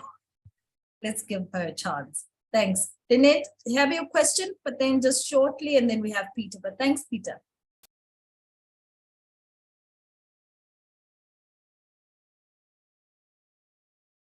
Lynette? Hi. I can actually see that you're asking for a question, but I didn't have one. I don't mind anyone else also. I can raise my hand again if there is a question. Lynette, I just gave you a golden ticket. Okay, Peter. Sorry. Peter, you can go for it. Lynette, let it go. It's gone. Peter, please ask your question. My question, sorry, can you hear me? Can you hear me? Yes, we can hear you. Okay, sorry. I think the biggest frustration with our industry is we're always one click away on Google to somebody cheaper or gives more discounts for their professional fees. So, you know, our fees are always negotiable in this industry. And I know we don't want to compare to other industries, but the public are our biggest weakness in this whole process, I'm afraid to say, because we can be as formal and we can be as open-ended with how SACAP have structured their identification of works, but it is the public at the end of the day that lets us down the most, because they are so uneducated about how our profession is actually structured. So I'm not trying to resolve an issue. I'm just trying to say that that is where we found our biggest flaw in this whole system. It's not necessarily how SACAP have structured things or the BCE. It's just that our public is so uneducated about our profession. And I just want to say that. Anybody wishing to make an answer or comment or to add on to that?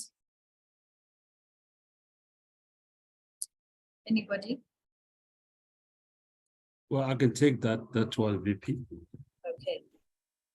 And I will also agree, you know, with the speaker that the public is not properly educated about the profession. And to that extent, we have programs in place where we'll be educating the public about the profession.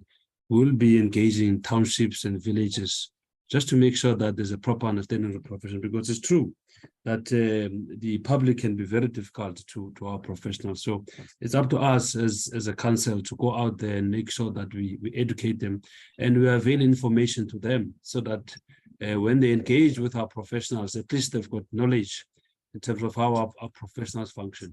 So I think we take that point positively, press, and I think we will go back and do more work around public campaigns and educating the public. Yes, Peter, I think also as practitioners, I think we tend to forget the advantage that we have by the moment you have that possible client in front of you, is that it's an opportunity to also educate. And we cannot give up on educating, because if you educate the person, you leave them with thought. And then if they're going to go to somebody else, they will go, but they'll always have that thought about what Peter has said. So we cannot give up on educating.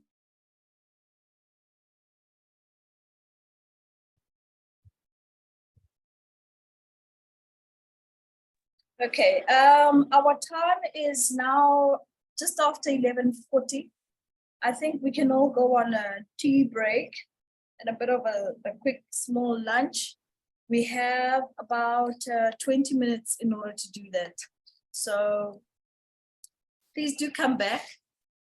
You need to come back at 12 noon. We're on our tea break. So we will see you all soon. Yeah, so because after that, we're going to be having, yes, Mr. Monesi. You said 12 noon, is it not 11? What time is it? It's my phone's. Oh goodness, we went very fast through our program. Okay, well, we are still in the question and answer zone. Yes, please, maybe Mr. Moneti, there are some questions here that we can answer. Yes, I've got 3 questions from Viaji, Richard, and Robert, Tale, and is it Danny? Okay.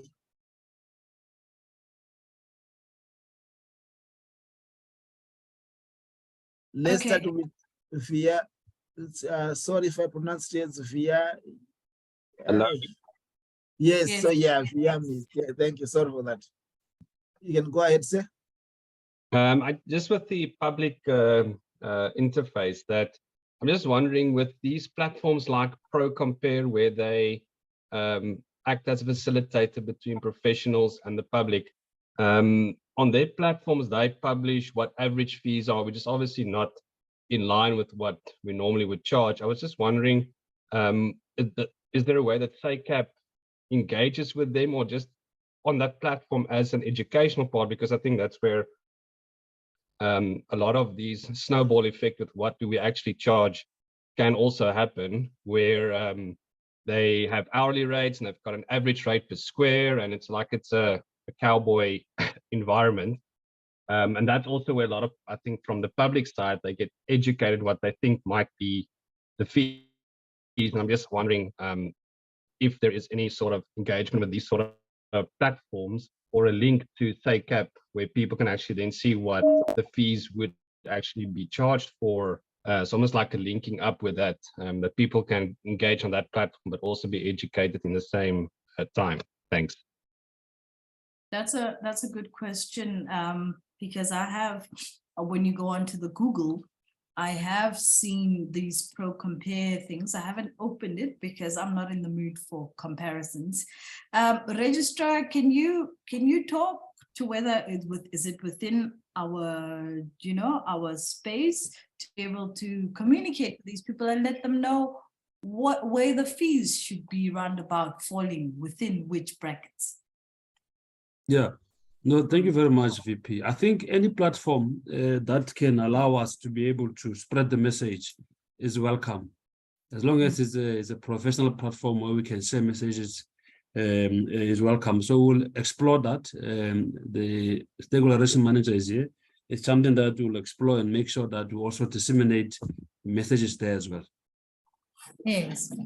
I think one of the things as well, that we have raised in the professional fees committee regarding this calculator is that there also needs to be something that is like a dial where you can maybe start showing when you're going into a risk zone regarding discounting, and you're able to show it to the client that, oh my goodness, if I'm going to mess around with this toggle and it's going to go towards more the left, we're going into a risk zone, and then they see, you see why you just cannot work at particular fees. Simi, you have your hand up. Please do help us to make some answers.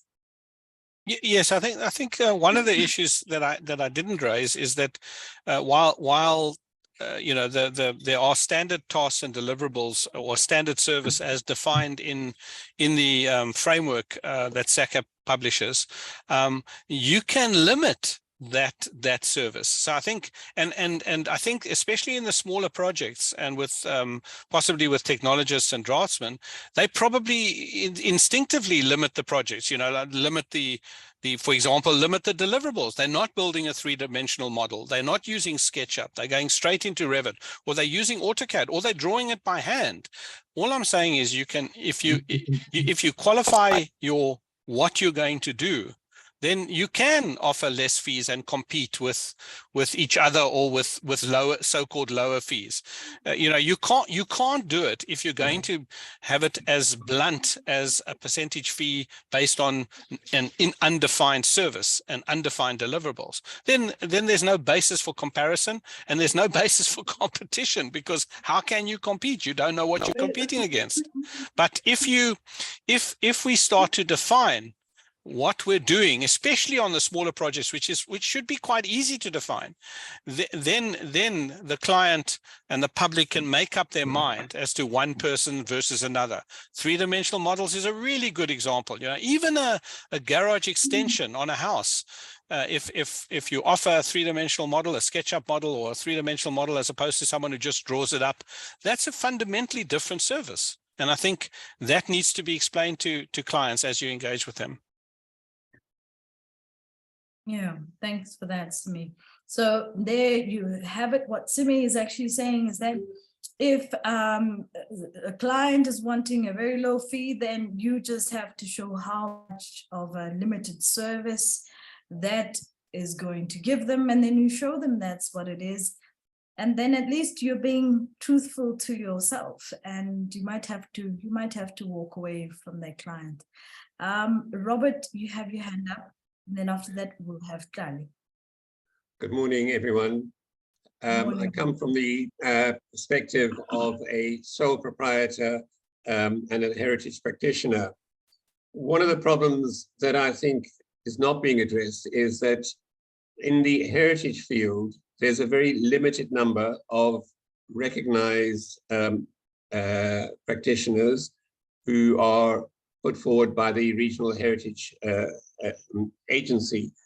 Now, within our group, we find that we tend to put forward tenders, in inverted comma, without knowing what the base is. I can quite clearly state in my tender offer, these are the services that I don't include, and therefore my tender can be such and such. My peers might have a completely different brief, call it a brief, and you're tendering against somebody who you have no idea whether you're comparing apples with carrots. How do you start addressing that? Yeah, is there any panelist member that'd like to answer that? But I know exactly what you're talking about, Bruce, particularly when it comes to heritage. It's not easy. Thank you. Yes, thank you. Any panelists?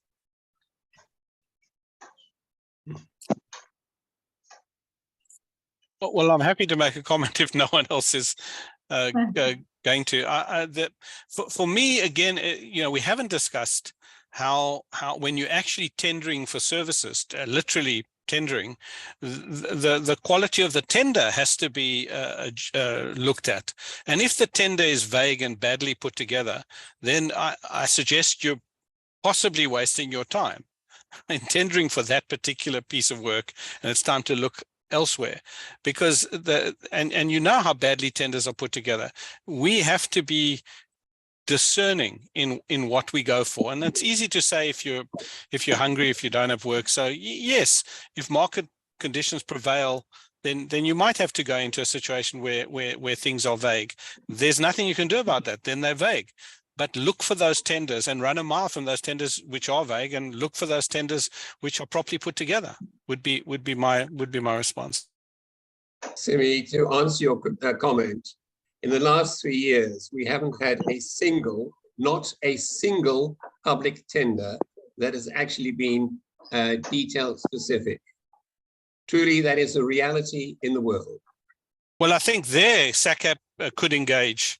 I think in relation to for that clarity, my own view is SACAP should and could engage with those entities that put out these tenders, and I think that voluntary associations should do the same. Should be tenders of that poor quality should be brought to the attention of SACAP and the voluntary associations, and they should engage with the tendering authority. Yes. No, Simi hit the nail on the head. Exactly that. So that's a directive going directly to the voluntary associations that in their corners, they need to help to compile the spec so that SACAP can be able to help them to take it forward. Yes, it is within SACAP space, and we can definitely do that. Thanks for that comment, Robert. It's very helpful. Tlale, you have your hand up. Can you please give us your question? Good day. I hope I won't be reaching with my question. I'll go back to the public participation where they also have a big hand in manipulating our fees. Basically with a low end community where if you find out that most of the what you call projects they are illegal to begin with. Just go basically lower end houses and small projects. They are illegal. And then those that are illegal, the professionals have still provided this at a very, very ridiculous fees. And you find out that this has also led into mid public community where most people are aware that our profession is in inverted commas desperate to get projects. So they are at a hand where they can twist our hand so that we can provide services at a lower cost.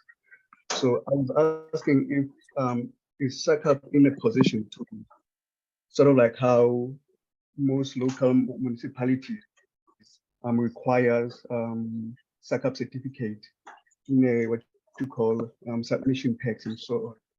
If we can link the e-calculator, so kind of like what they did with the previous seal, so that when you submit to council, they can say, okay, this profession is charging within the guided or advised what you call fees, so that they can at least be a reasonable competitive charging scale amongst us professionals, because you find out that most of the people are giving into this charging these low fees.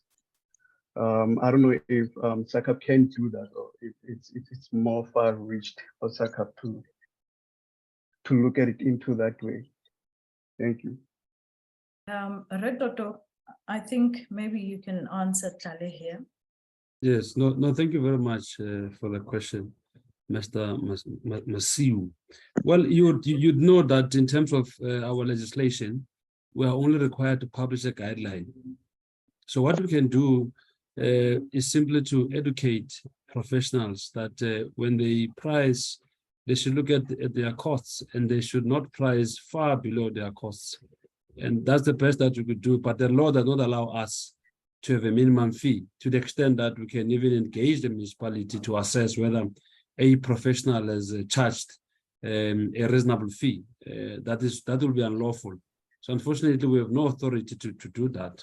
But I think from our side, what we should be doing is really to educate the public, as we always do, and also the professionals, just to make sure that you don't abuse yourself when you price. You make sure that you are valued and you get value for the work that you do. Thank you, VP. Thanks. You know, Tale, one of the things that the professional fees committee has also been wondering and we want to hear about is also the square meter rate that a lot of practitioners are charging. And it's just unfortunate for some reason, the information is not filtering through. I don't know if there's a panelist here that is charging on a square meter rate. You know, we need to hear what it entails, how did you get there, so that we are able to either create answers as a platform for that, or we need to help educate to a different way. But I think Tale, what's also fundamentally important is that within our spaces and with our colleagues, we have to be having conversations with each other, honestly, about not charging too low, because it does not create value all around. It doesn't. So, you know, you need to talk to your mates. You need to talk to your mates. Mwangi, you have your hand up. Please, can you give us your question? Greetings to you all. Hello, Thanks Mwangi. for this opportunity. And to be honest, this is my first time. Can everybody hear me? Too clear. Too clear. Oh, yes, yes. Oh, yeah. It's thank you for this opportunity. As a draftsman, we do come across with most of these difficulties on charging per client, mostly in the township, as the previous guy, I think Mr. Klale, who just spoke before Mr. Fituli, about these difficulties that we most of us face mostly in the township and some settlements. And the other thing is, of course, we do value our profession, because at the end of the day, everybody needs to work. We need to eat, but we do find those guys who charges very, very, very lower prices in fact of costing the clients. You find that sometimes you even lose the job because of the competition we have amongst ourselves. And I'm very grateful that we are given this platform to even raise our issues. Mm. And the other thing I would like, my question would be, okay, let's say I had a case whereby I charged a client some while ago, and I had some difficulties in municipality, of which the client ended up reporting me to SACAP. And Mr. Fituli was the one who was handling my case. Submitting everything, I was charged, but the delay was on with the municipality. How do I address such things whereby when you tell the client, okay, we charge this much, and then we charge this much for our expenses on municipality checking upon plans and stuff like that there. And then you find that the client will tell you that, no, we agreed on this price. We cannot add some more fees. And then you find that if this guy will report you, or the client will report you to SACAP, they won't even look at the what you call this, at the terms and the facts that's got you into that situation. You find that our municipalities, okay, for example, I'm used to submitting in a training municipality. They are taking their own time in terms of approving the plan. And then you find clients complaining and lodging up complaints into the thinking, into our council. And we are getting fined at the end of the day without, I mean, it's more like everything is overlooked. Yeah, Mongi, Yeah. I think I would like maybe the advocate to talk there, because I mean, firstly, just off by hand as a practitioner, what I know is that we need to, tell the client that once the plans are in municipality, the delay there is not your responsibility. But advocate, maybe you can answer. No, definitely. I think you are very correct. It's important that when you are appointed to do a service, you first have an agreement in writing stipulating what are your responsibilities, what is within your control, what is not within your control. And one of the things that's not in your control is the approval of the application. That is beyond your control. All you have to do is to regularly update your client that I have submitted the application and where the application is. And if there's a delay, you also have to explain. But you can't take responsibility for a delay to approve the plans by a local authority. That is beyond you. And I've always told you that when the delay is on the part of the municipality, we will not have a problem with you. The problem is when you're not able to communicate with your client upfront, giving regular updates so that your client is at ease, that you are doing something and there is progress and you are not the cause of the delay. That is what is normally a challenge, General. Thank you very much, VP. Yes, thanks. So you got that, Mungi. We find that a lot of times in the complaints that come through to SACAP, they really have a lot with the fact that as practitioners, we tend not to communicate as much as we should. So communicating really helps. Written communication, yes. And then let's see, there's another hand. Okay, we've heard from Peter, but Peter, we'll get back to you again. VJ, and then we'll have Paul, and then Cupido, and then Arthur. VJ. And Richard, yeah. Yes, that's me. Yes. I'm Yes. online. Hi, Yes. everyone. The name's Anand, better known. I've been in this profession for 52 years, worked on some major projects, and I would like to share some of the experiences with various people, irrespective of whether you live in the township, work in an urban area, or somewhere out in the rural area. In terms of fees, in my opinion, a lot depends on the quality of work, because different draftsmen and architects obviously have a certain number of years of experience. They may have had only experience in residential and not, for example, medical or industrial. So whereby, we need to draw a line between a simple drawing and a complicated drawing. And in terms of somebody had asked a question in terms of mentoring, yes, I fully understand. And I have been referred, and a student by the name of Tajna from Kwadiguza, I'm mentoring at the moment, was referred by SACAP. So, hello? Yes, and then we have, hello? And then we have the responsibility that goes with it, because you can have a low responsibility in which you can afford to some extent to reduce fees to some within reason. But thank goodness to the SACAP crowd who have introduced the LSD, limited special dispensation, whereby we have the opportunity of sort of, in inverted commas, jumping the queue, and we're in a position whereby, based on merit, with what we've done in the past.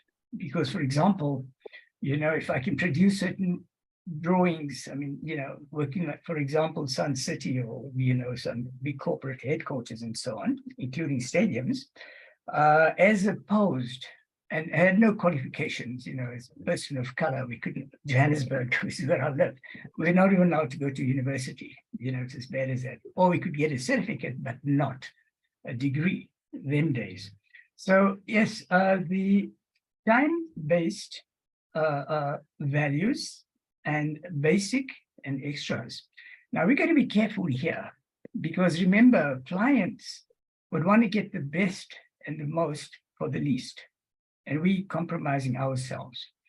Unfortunately, as the economy stands at the moment, there's a tendency for people in our profession, if I can use a word like hard up, we need work, we're sitting out work. A client comes, we compromise the fees, but make sure, and I'm talking from experience, that if you are forced to compromise fees, unfortunately, do not compromise fees at the expense of the standard or the quality of work, because what you do is essentially a reflection of yourself and your capability. And I was fortunate in the sense that some companies I worked for had mainly foreigners who came with fancy degrees and what have you.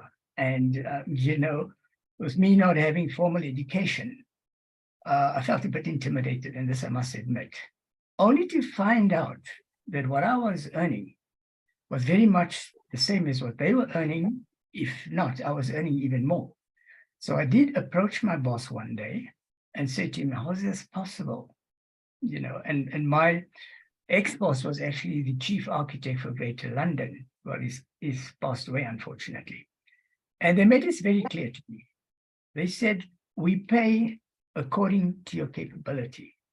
We do not pay according to the piece of paper that's on the table. Because you can come with the most fancy degrees. How you got it is questionable. The qualifications that you have and extras and so on means something, but it does not make you capable. So in terms of design criteria, some people can draw very well, but in terms of design, there could be some issues because there's a tendency, especially for the younger people, to draw a building and base the fees according to what the building would look like. Let's take the floor plan, for example, not taking into account the furniture arrangement. So if you say to the client, would you like me to add in a furniture arrangement? And they said, how much is it going to cost? You give them a figure and they say, no, that's too much. All right, come to some agreement. And also explain to the client that the electrical points, your plug points, your switches, your light points, and so on and so forth, is largely determined by your furniture arrangement. To put it in a simple way, your bed is against the wall, your headboard's there, you've got your two pedestals, and you've got a clock on the table, and you need to charge your phone, and there's an alarm clock and whatever. So you're obviously going to put a plug point right there next to the pedestal, because you do not want to have cables running all over the show and putting extension cords and stuff like that. So yes, that's, for example, then they would say, oh yes, okay, it didn't occur to me. All right, so let's go that route. Whether you actually draw the furniture in, or whether it's just in your mind, something that's a bit abstract, take that into account. And obviously, that's an additional service to some extent, but it is worth it. To go back onto the topic of specialization, I've worked in lots of hotels. In fact, I had personal interaction with Saul Kersner and so on. And, we come to a point whereby the company now becomes a specialist in hotels, for example. We also did lots of shopping malls. And then there was a section that handled that. And then we had sporting facilities. One of them includes F&B Stadium. What then happens is we mustn't lose focus of general architecture. But because we are specialists in a certain field, we have the right, if I can use that word, to up the fees a bit. It's like a heart surgeon would charge a little more than a GP. Why? Because he's a specialist. Then we have a complication, and I think we all go through this, whereby we have a simple job. We go to someone who's got a little house and just want to add on this. We cannot, under those circumstances, refer them and say, listen, you go and check the setup fees. It's just too complicated. It could be a person who doesn't have an understanding or, a lot of education or whatever the case is. And they would insist, can't you just give me a flat rate? All right, this is going to cost you 10,000, right? Start to finish, here's a contract. T's and C's. We then have an exit clause as well, very important, because the danger is, and this happens to us all the time, people take us for granted. They would get somebody who's is a lot sharper or more experienced to do the design. And then they would come back and say, okay, thanks you, but thank you for the design, we've paid you for that, and goodbye. We're not going to go ahead with the project or whatever the case may be. In the meanwhile, we have these unscrupulous clients that would take the design, which is the main thing, and give it to a not so experienced draftsperson, and then take that to council, and then everything's fine. Whereas, we have a copyright on certain things, and we need to exercise that. So obviously, take into account prints, documentation, travel time, also variations. Because a client can start by saying, for example, I only want to do a single story house and just add on 2 bedrooms and a bathroom, and that's it. But as we progress, now the client says, okay, listen, I've got a little more money available. Anand, Yes. Mr. Anand, I think we've given you a lot of time. All right, that's fine.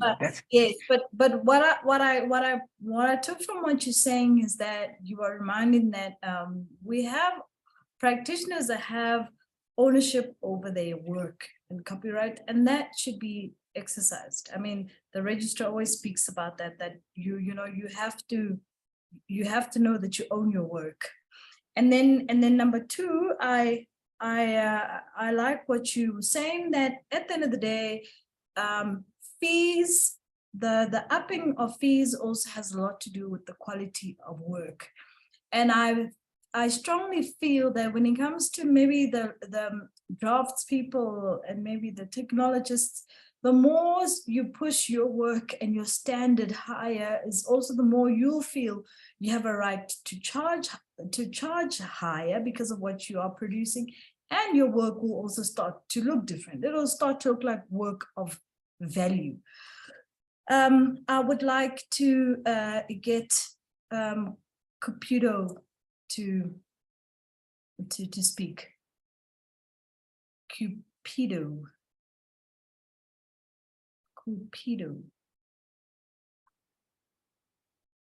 Okay, Cupido's not saying anything.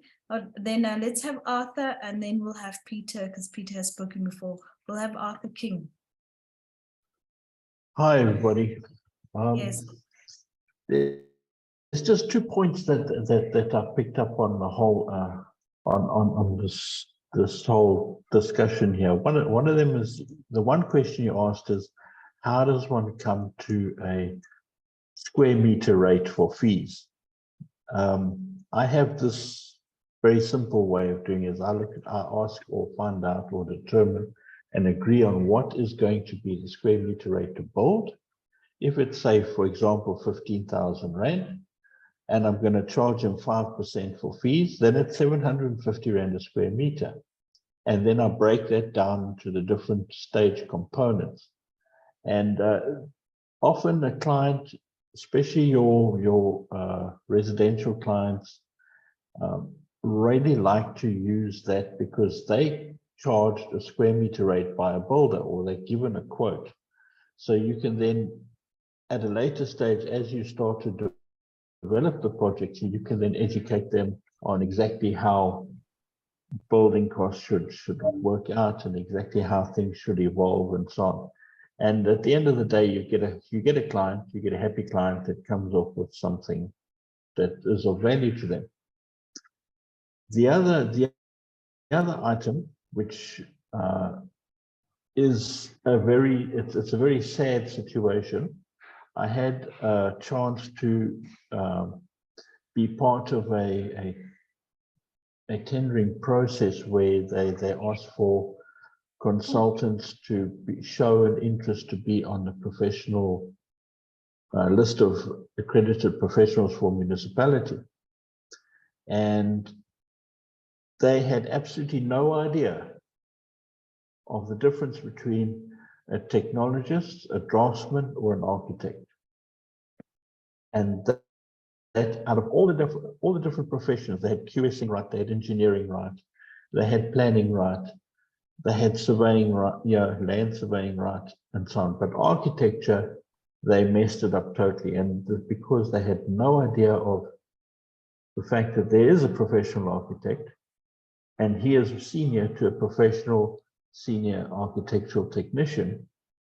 And there is, and these different, the 4 classifications, they had no idea of that. And that boils down to, I think, that in amongst at municipal level, which filters down to your most basic level, these people need to know.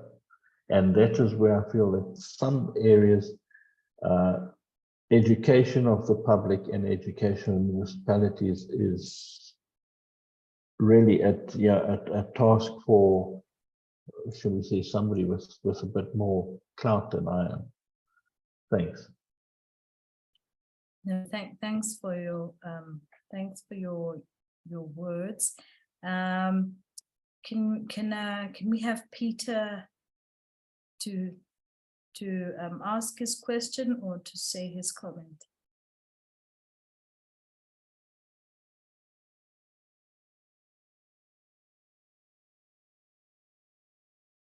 Peter?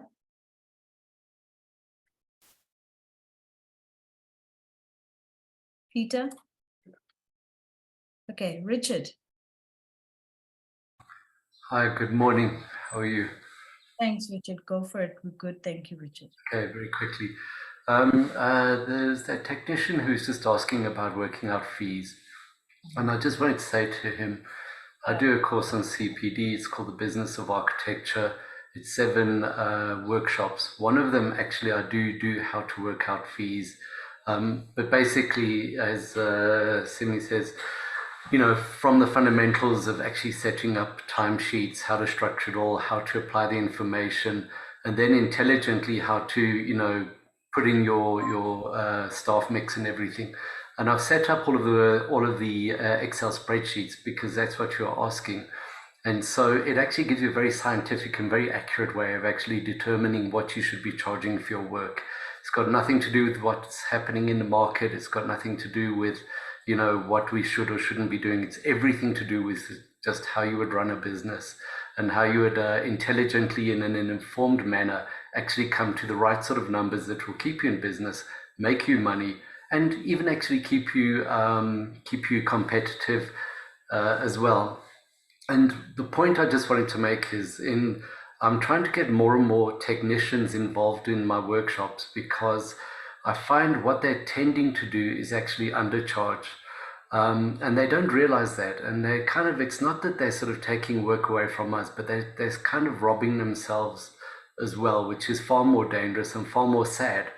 And so I'm trying to kind of empower, their part of the profession as well. I know a lot of these guys have gone on their own, a lot of them not through choice. COVID hit our industry hard.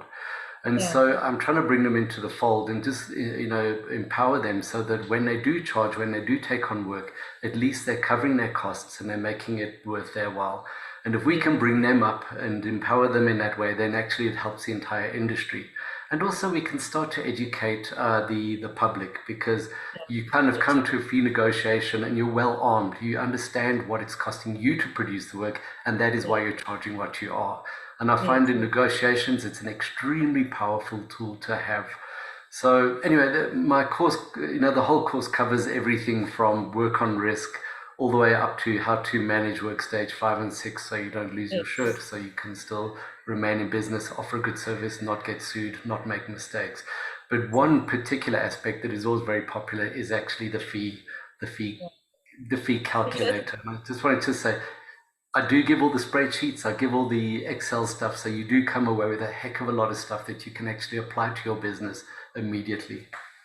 Richard, I'm going to jump in because of our time, but I have attended about 1 or 2 or 3 of your courses, and I do appreciate the bag of spreadsheets and information that one leaves with. So thanks for that contribution. It is true, I have seen it. So yes, I think because we have we have the issues of load shed with other colleagues, and we don't want to lose people. And I think it is because it's also a Friday. I would prefer that let's just go right through our program and complete it, and then we just break for lunch. I think then let's go on to the next speaker, who will be our registrar advocate, Dr. Fiduli. Now, advocate is going to be talking about, again, here's a nice paragraph: excessively one-sided, unfair, unreasonable, and unjust contracts, terms by infrastructure development. The contract that is one-sided, one of a registered professional with no real meaningful choice, typically due to significant differences in bargaining power between the registered professional and department to the contract. Unfair contractual terms requiring a registered professional to use the rates of previous years. Now what the president and the advocate are going to be talking to is this thing where you would be appointed on, a project, maybe take, for example, 2011, and you're excited, and stage 1, stage 2 took place, and then there was a pause, God knows why, it's government or maybe it's a private company, and then the project has been revived now, and they are wanting you to carry on with those old fees. So I know a lot of practitioners have been pinched by this, and this is what this discussion is about. So the president, please speak to it, Pres, and Advocate Toto would come in there as well.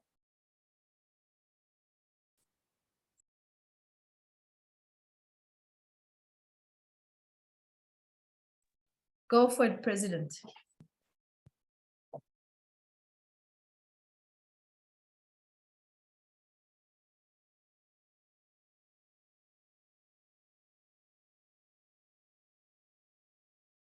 President, I think you might just be mute.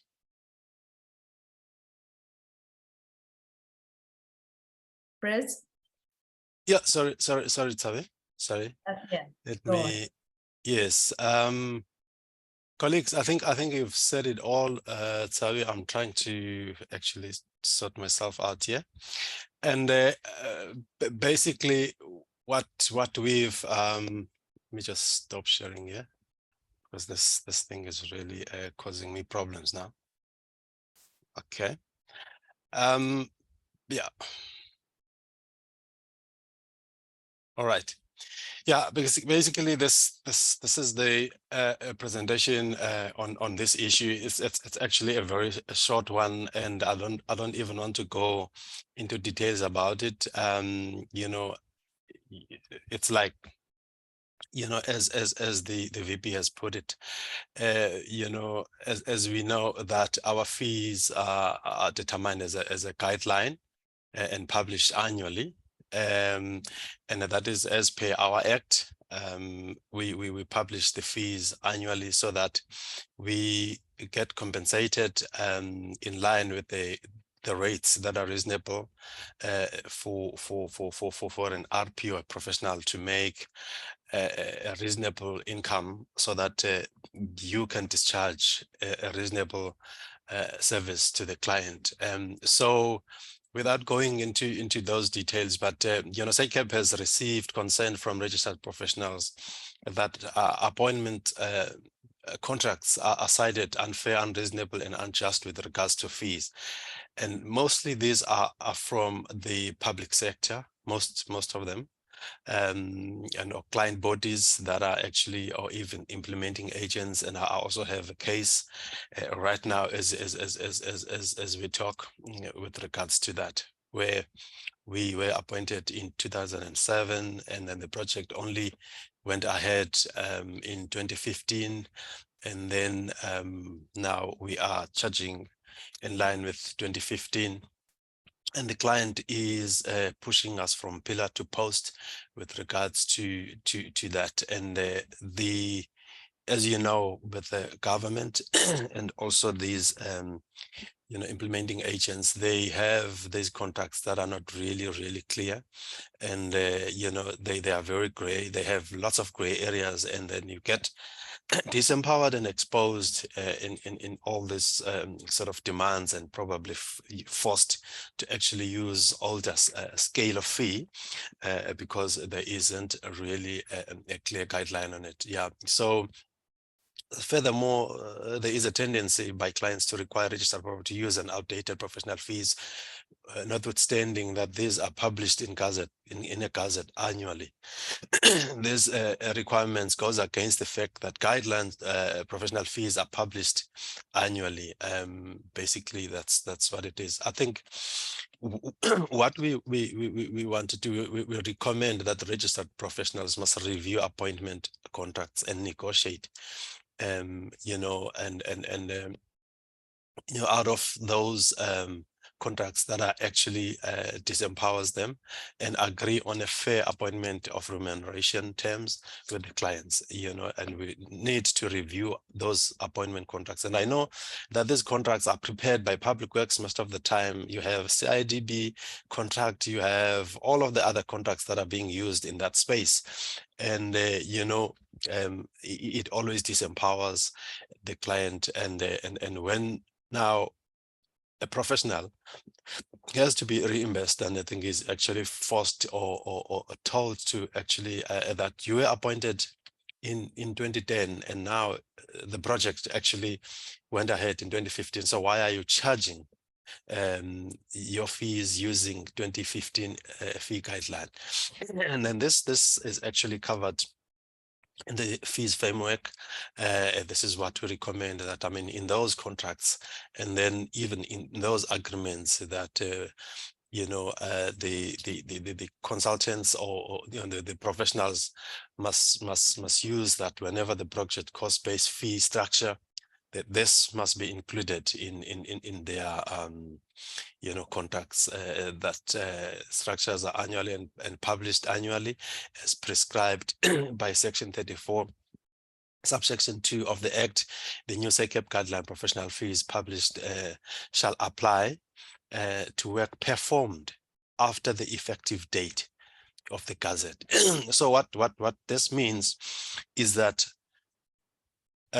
you get an appointed in 2010, and then the project goes ahead in 2012, and you are expected to use 2010. So this actually covers the professionals to say that, you know, if we actually carrying out the work in 2015, though we were appointed in 2010, therefore we will be using 2015. So this covers will cover the professionals and actually you know, solve the problem. Because I don't know, for some reason we as architects are expected not to raise our or to charge in line with the current rates, but the contractor, you know, is charging the cost of the construction in line with the escalation and all other factors that are determining the current value of construction. But we are expected as architectural professional, for some reason, to use the old or the year which is in line with the letter of appointment. And I think we need now to actually really probably this is what we recommend as SACEP, or maybe we will be doing. We will be issuing a practice note with regards to this issue, so that it can be settled, and the professionals are actually empowered to charge in line with what is published. Otherwise, there would be no need for us to publish fees annually if that was not necessary to use the current rates. And these are actually linked to those indices, and then the all the construction you know, data analysis, which actually aggregates the cost of construction annually. So this is linked to that, and as SACEP committee, of fees, of course, with the help of Mr. Sadike, that is the information that we mine, and then we base the adjustment of fees based on those indices, and also the survey, data that we get from our survey.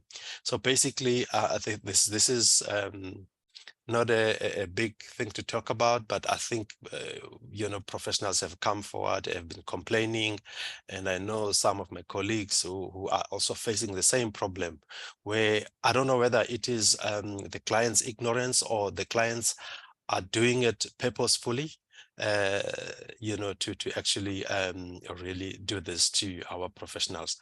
So this presentation is all about that, and probably I can take calls if anyone or any suggestions to actually, this is not the only problem, by the way, which is faced by the professionals when you have these contacts. There are contacts really that are not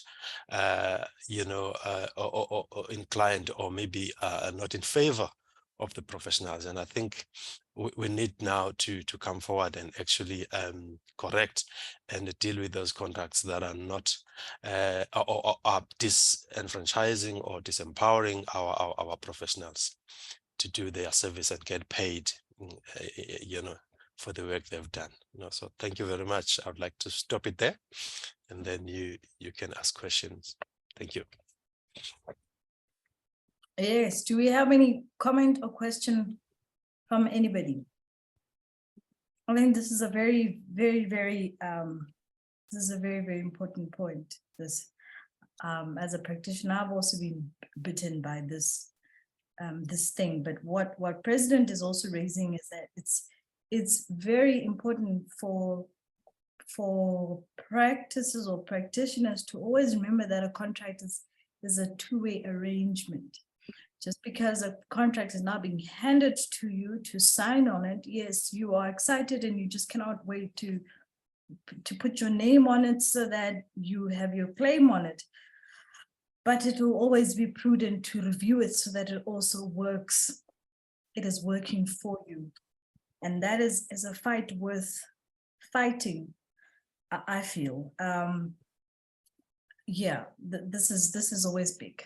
Is there anybody that would like to say anything to this? Please, any practitioner at your desk where you have experienced something like this before we have the registrar to talk about it. Anybody? Come on. I think there's hands there. There's about 8 hands there. I'm not sure, Munetsi. There's Okay, Munetsi here to make sure that. I'm not seeing them. Yes, Yes, leader. I will start with the 2 Linnets, Linnet 1, Linnet 2. Okay. Nicola, Let's go. AJ, yes. Yes. Let's go for Linnet Schoenwinkel, and then we'll have yes, and then we'll have the Hello. next. Hi. Okay. Sorry, I've got a question now.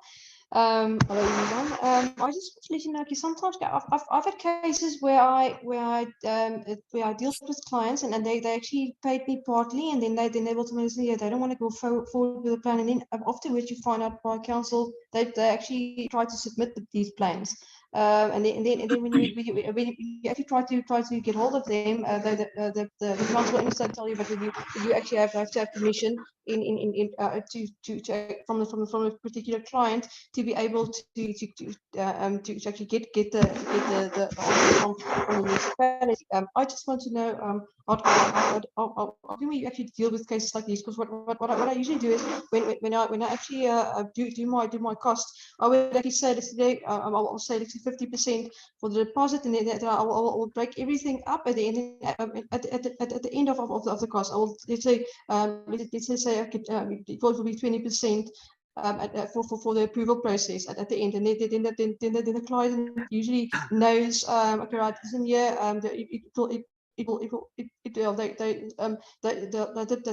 the particular plan will be approved, and it actually gives them some security in a way. But I just want to know how can we actually deal. Let's say we actually did the design, and the client decided they're not going to make use of you anymore, and then at the end of the day you actually find out that they try to submit these plans. or actually run to other people as well, and then actually try to get the plans done by the others, and actually also try to maybe make use of your registration. Okay, yes, Lynette, that's a good question. The advocate Feduli will come in and jump there, but I'll tell you a little bit. What I have done is that I don't give any client any drawing at all right up until the end of stage 4.2. They come through to the office to have a look at it, to interact with it, to touch it and smell it and feel it and sign it off, and I sit there with the drawings right up until the end of stage 4.2, and I've gotten my money. It seems to be working. Advocate, can you help answer Lynette there regarding that? I think you have covered the question very well, Vice President. What is important is that the client should not have a copy of those drawings until the client is paid in full. And it's always important to make sure that the client pays in stages.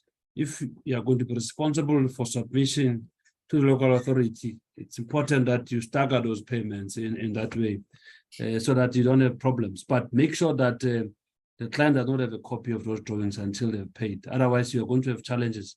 And it's going to be very difficult to want to make those demands and get payment. Yeah.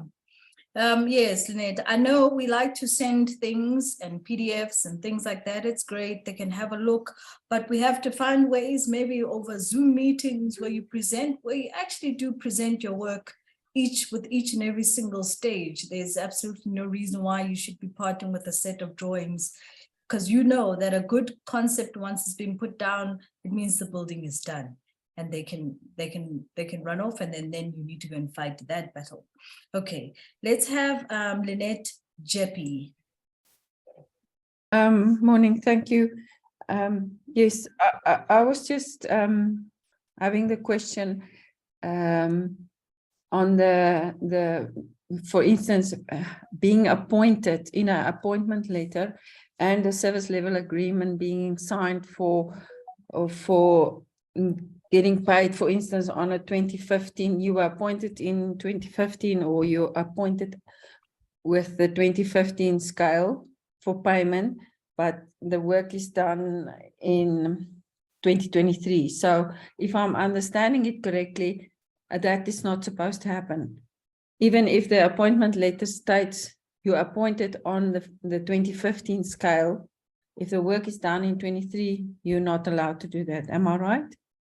Well, it's not about not allowed, because the framework of the guideline fees does not say you must do this, you must not do this. The code of conduct is the one that says don't do this, don't do that. What the president is also touching on is exactly what you're saying, where you are appointed with this client, be it whether it's a big building or a small building, it's a house, and then they've appointed you maybe 4 years ago, and you signed the agreement and you're working to those fees, and now suddenly they have money now and they want to carry on.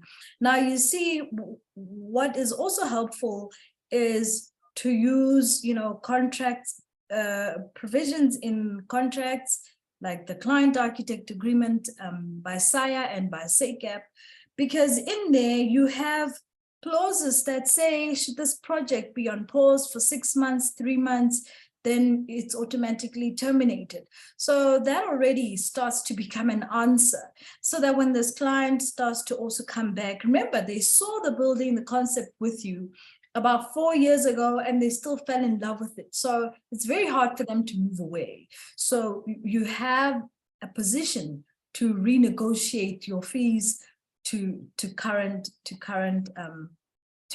day. But I'd like Sterek, I mean, you're part of a bigger firm, and I know through your colleague Helene that you've been doing this task-based fees, and I would like to know how you are affected by the fact that you contracted with this client or developer 4 or 5 years ago, and then they went on a pause or going to gather their money, and how do you carry on? And I think you guys started with your task-based fees on some projects maybe a couple of years ago. So please just tell me what happens. What happens when you're doing with task-based fees, and now it's 5 years later? Could I maybe So, sorry, maybe just ask before he answers, maybe just add something with the government contracts that happens very often, you know, that that they appointed on 2015 scale, although it's 2023. And that's actually where my question is coming from. Yes, no, that's where the president is also, that's his bone of contention. But I'd also like to hear what Derek is also going to be saying here from a perspective of the pinch. Want to know how the bigger firms are also being pinched on this, you know? Yes. So the way we've been doing it for a couple of years is that obviously, look, risk work is part of the way we do business, being a big commercial firm. But what we've done is we've tried to manage that as best we can. So what we'll do for a client is, because you can see risk work is one of two things. Either it's an investment in a partnership with the developer to create a pipeline later on, or it is a developer that's just pushing his risk onto the architect that he doesn't pay for something. So you've got to choose your clients quite wisely. But what we've managed to do is to build a relationship and a partnership with certain developers. And what we'll do for them is we'll do a very simple, what we call a block and stack layout. It's a one-line diagram. It gives them a development data and an area schedule, very simple. And together with that, we'll do a little bit of an architectural theme with some of the previous buildings that we've done. That's good enough for good QS to cost it, check the viability, check the return on investment, and that little part we'll do on risk. If they then come back and say they're quite happy with the viability, they're happy to proceed, then we start negotiating fees. And what we'll do is we'll break it up. We'll say, right, guys, we'll take this design to the next level, up to, let's call it a SDP level, and we want a fee for that. And we usually do that fee so that it's enough to cover our expenses, or maybe a little bit, to do the SDP. And then we'll do that. So if the project stops, we're never at a loss. So let's say after the SDP is done, we wait for payment, we will submit it in. If the project then stops, we never lost anything. And then we'll do the same for the next stage. If the client says, listen, we haven't got funding from the banks, we would like you guys to continue with the project. We said, fine, no problem. This is what we calculate it's going to cost for us to do the working drawings. Very small amount of profit, hardly any. If they then agree to that, then we'll do the municipal drawings up to that point. So it doesn't matter where the project stops. So let's say this project stops after municipal drawings were submitted. At least we were paid for that. But we've got a very onerous contract that we sign with clients that says, you know, if the project doesn't work, if it's not feasible, we all step away and we shake hands, but at least we make sure that we don't leave that relationship at a loss. However, they can't at any stage take that work and give it to someone else to continue.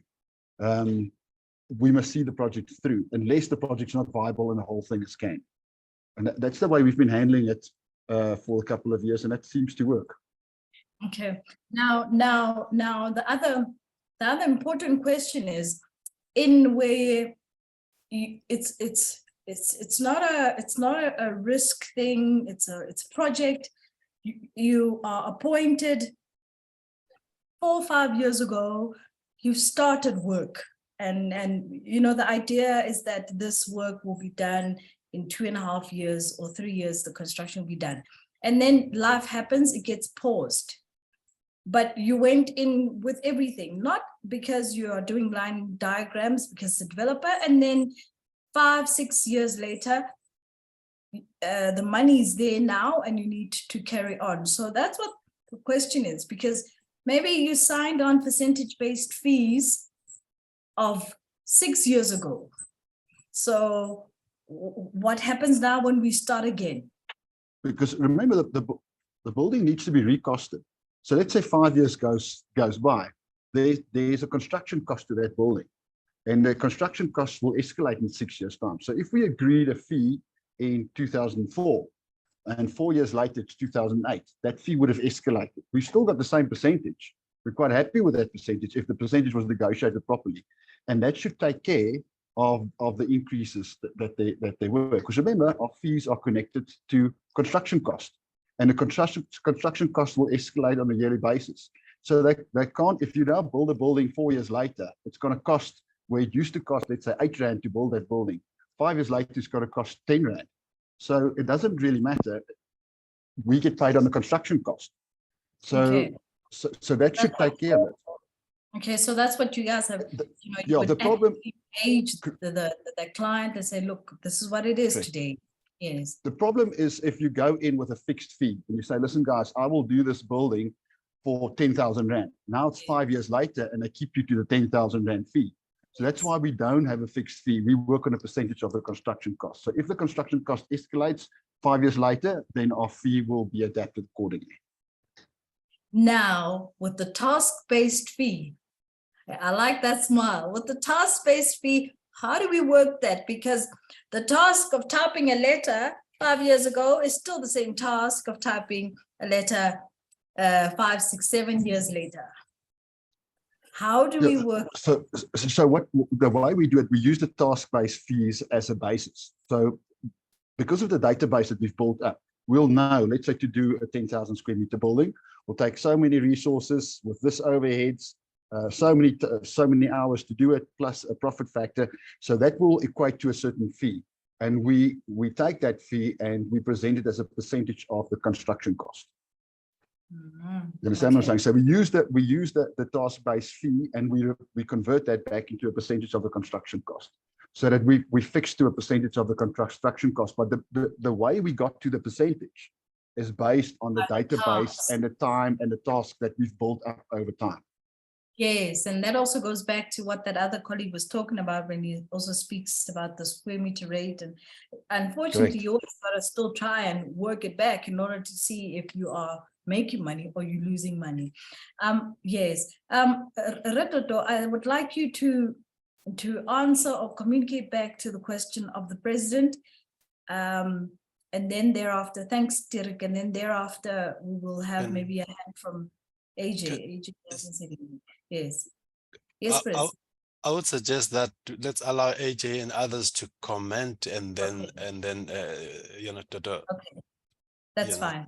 All right, let's have AJ, and then we'll have Lubaba, and then we'll have Derek. I didn't see the order, Mr. Monetsi. You'll be the one who'll have to tell me who came in first. And then there's Elaine Lamb. Yes. Okay, AJ. Yes, morning all. Yes, hi there, morning all. Yes, morning. And I'm just responding largely to what President went through on this. I really appreciate what Simi's saying and the time-based and task-based fees, and agree with that. In the private sector, the government sector quite frequently requires a percentage-based fee, and that's when that the guideline fee scale becomes very relevant. It's quite clear in that guideline fee scale that, you know, every time it's republished, that new fee scale applies going forwards, but it's critical to notify clients at that stage. And I think really the only lesson in this is that, and possibly the assistance that we would want from SACAP, is that, you know, that notification to clients that it becomes that basis for charging fees, that it moves to the next fee scale. And it does become important, as was indicated in Sarek's presentation, of the differences in the fee scales over time. Is the one thing, is to notify client of that. And it generally happens in the public sector with government clients where projects are very much multi-year. You know, it takes many years to come to the fore, and your time and effort in that escalates over that period, was the first thing.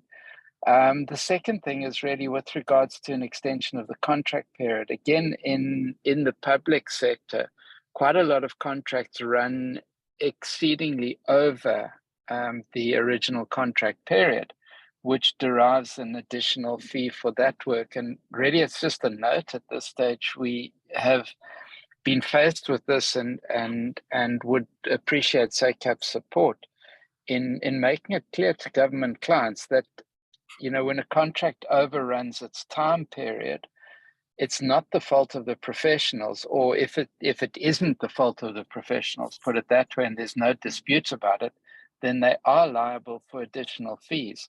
not only that, they generally are covered, and that is the intention of penalties in a contract, is to compensate the client for additional costs that they're having to occur because the contract isn't finished timeously. So the answer, the question here is, can we get support from SACAP in making this much clear to a lot of these public sector clients that there are clear guidelines as to how fees should be paid in the instances where it becomes a multi-year project that falls over different fee scales, and is the first thing. And then secondly, with regards to extended contract periods, it is laid out in the framework for the guideline fees.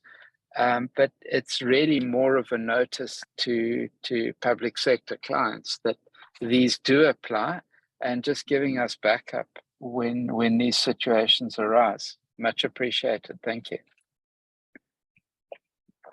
No, thank you. Thanks for that. Thanks for that, AJ. This is a very huge issue. Sometimes when you look at it and you are actually making a calculation to see what the difference in fees are from a project back in 2000 and maybe 13 or 10 or whatever it is, you realize that it's actually maybe even $1 million plus. And now you really are running at a loss, and you are funding a project. So we just have to find ways to ensure that we are always looking for those very important clauses, and we make sure that they are embedded in these agreements. Thanks, AJ. Can we have who's next on your side there, Mr. Munetsi? I think for some reason you see them better than I do. It's Derek, then Tiran Pila. Yes. Okay. Then yes, Derek, and then we're gonna have Mr. Pile. Thanks. Hi, everyone. I actually wrote a whole long complex question, but I'm going to try and keep it short. So in my experience and knowledge, BIM consultancy is a core service on many international projects, but the guideline fees make no explicit provision for it. And I find it typically even comes with its own contract conditions. How will SACAP approach this situation going forward? Anybody wants to answer that? President, maybe? Or the registrar?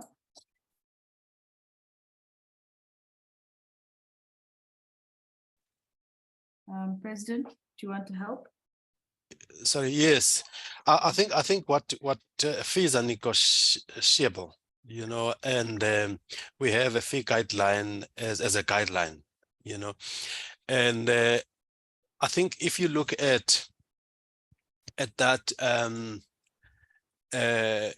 point, which says that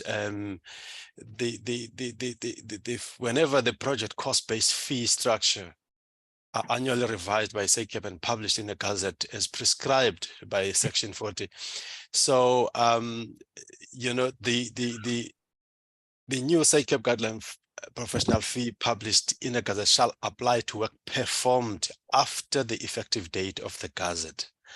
So unfortunately, you know how the client bodies do not understand or they just refer to gazetted fee guideline.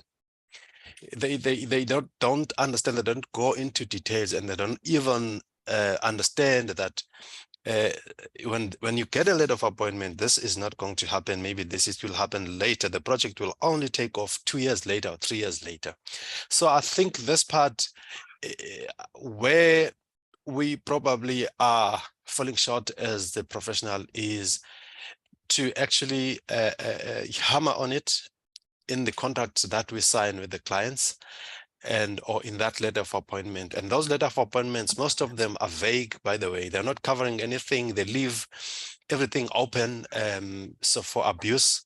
And then I think for us to be protected and actually, remunerated in line with the current, published or gazetted rates, I think we need to insist on this to be included, and also to make them aware that once this kind of situation happen, you've appointed me this year, and this is subject to the availability of money. And then as soon as that money gets available, if it's available 2 years later, then I will be using the guideline of 2 years. I mean, later. The latest guideline, basically. I think everything has to be written on black and white, and you have to, when you get an appointment letter, you get excited, and then you don't know what is going to happen after that, because some of us are sitting on letters of appointment as back as 2009, of a hospital which never took place. And I know for a fact that if that project goes ahead, and then we will be actually asked to use that 2009. Hence, this is very critical, and this is very important. And the worst part of it, for an example now, in these client bodies, there is always a turnover, a change of the staff. And you were paid, for an example, in one of my projects. I was paid in 2015 because the project went ahead in 2015, and now when I'm at because of the delays, we've just completed the project last year, and now we are doing the final fee claim, and these new managers that are now running the entity now are even asking questions. Why did you use 2015 and not 2009 if you were appointed in 2009? So that means that now, because they have this bargaining power they think they have, and I might end up owing, the client, to say, you've actually used the wrong fee scale. So this is really critical, that even if they are the ones who are crafting this contract, but I think we need to interrogate these contracts and actually insist and ask them to actually use this, because they just refer to gazetted fee guideline by SACEP, and then and they don't go and read the framework which backs up how these fees are implemented. And then now you have to explain and take them through the framework. They don't even know that the framework document exists, some of them. So what I'm saying is, it's a long answer, but I think the solution lies in the negotiations and being able to spell out in your contract, to know exactly, to tell the client, and how are you contracting between yourselves, what if this and that happens, this is what is going to happen. That's how I can respond to that question. Thank you.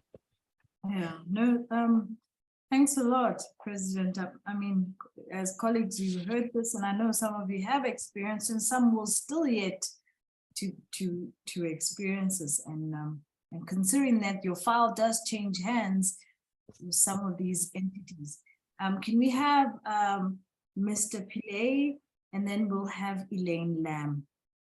Please don't take your head down, Elaine. Yes. Yes. Mr. Pillay.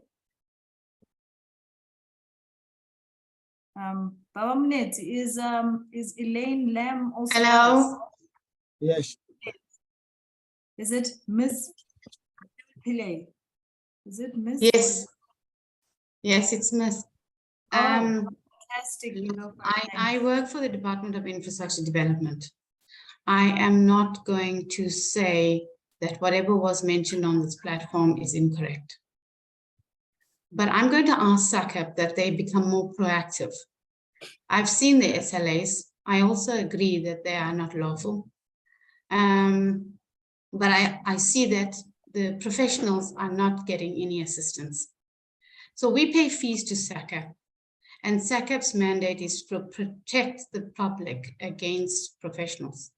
But this is very unequal relationship because our professionals don't get a proper say.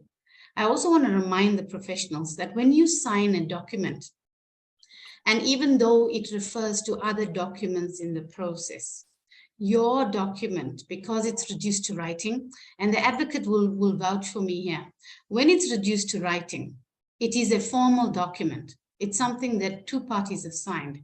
It will take precedent. So you can't come back later and have a look at your SLA. These SLAs are also generic documents. We use one SLA for every single project. So if SACAP sits down with the department and says to our legal services, listen guys, this is not right. This is not right. It infringes on people's ability to perform their duties. You're going to see also other strange things where disbursements are part of your fees, and it's in contradiction to the scale of fees, the gazetted scale of fees. So all those things need to be addressed. We've tried to address it internally with our own internal architects, but we only have two voices here. And we're not getting anywhere. So we need SACAP to actually become proactive. And I'm paying fees to SACAP, and I don't see that our professionals are getting a fair shake. So this is what I want to bring to the table.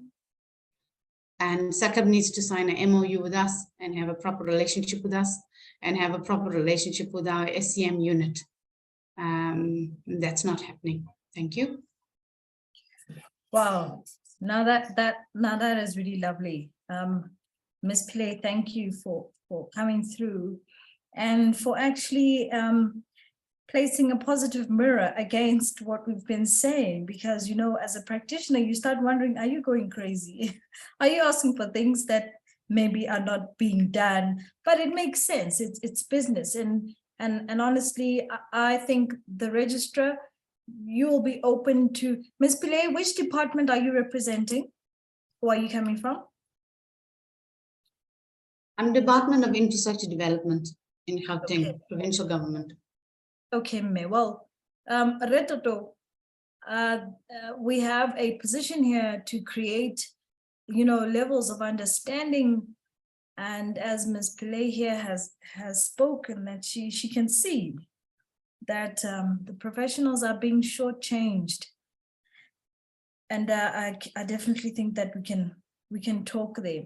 Advocate, will one of the colleagues, one of the internal staff, take the details of Ms. Pillay so that we can start having these engagements?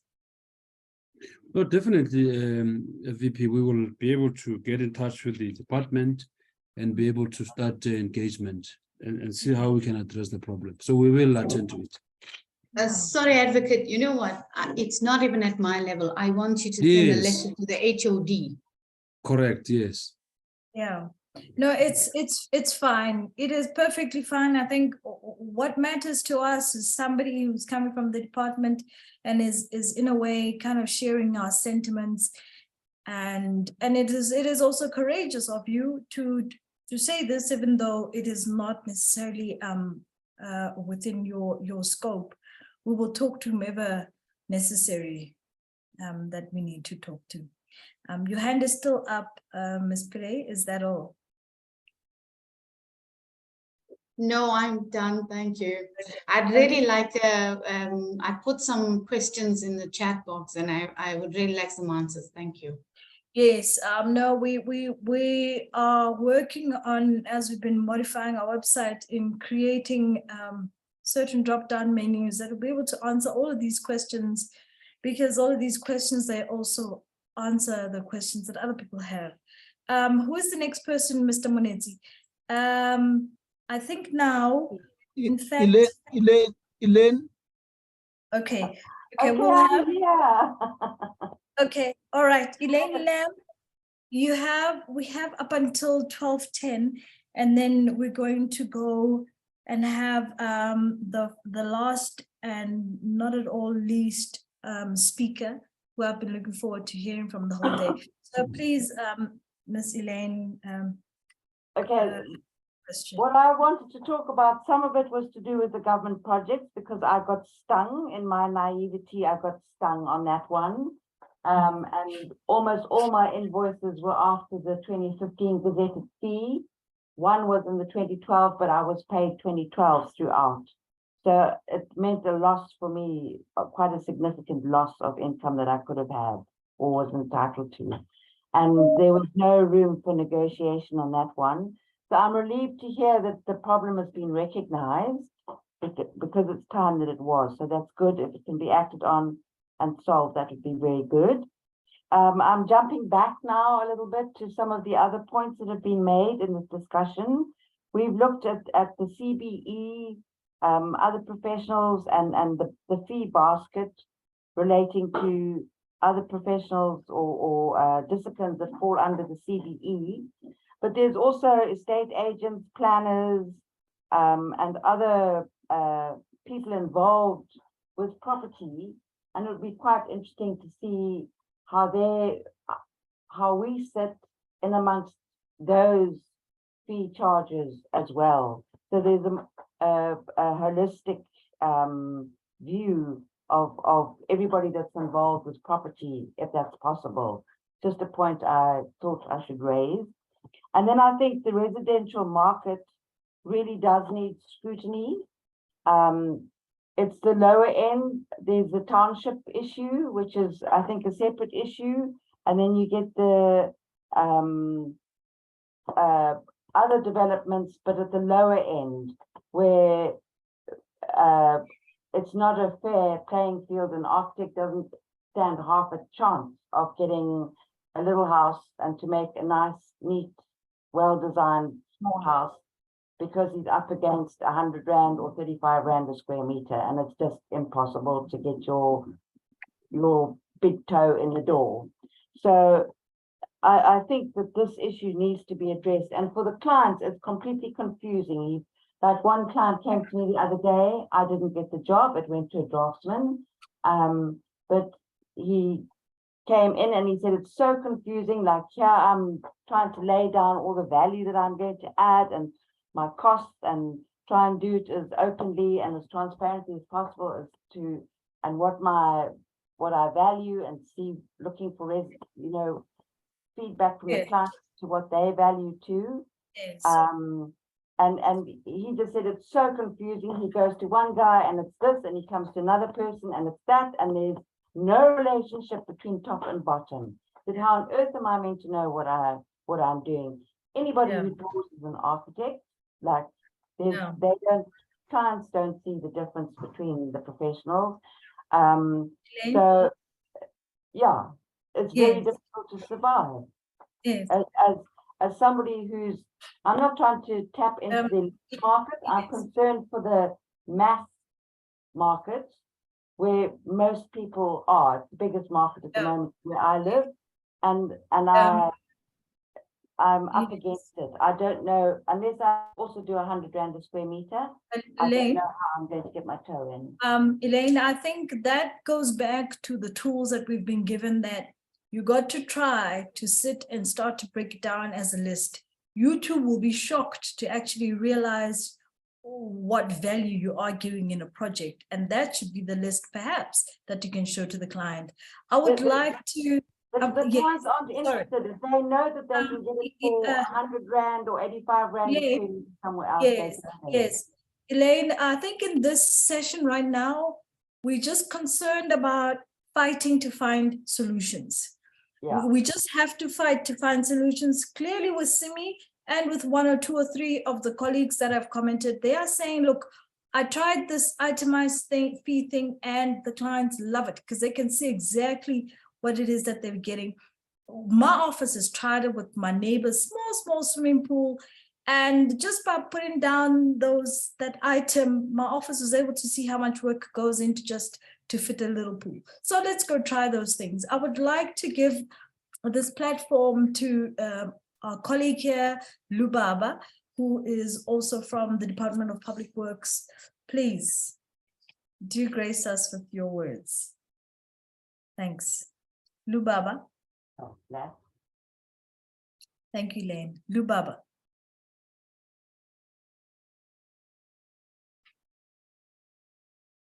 Lubaba. Mr. Munetsi, can you unmute Lubaba? We lost him. And he's from Public Works. Would have loved to hear what he or she has to say. Anyway, in the meantime, we'll have Manus Haynes. Hannes. Manus Hannes. Manus Hannes. Manus Hannes. Mr. Munetsi. Baba Munetsi. Yes, Yes, Lubaba Anis can speak, or Lubaba can speak as well. Yes, we want to, can Lubaba speak, please?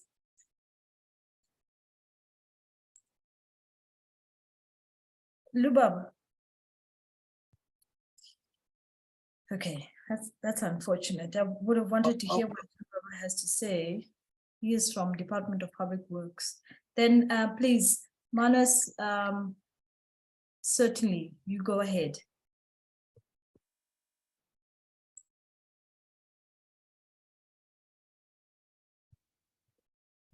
Anis or Desmond?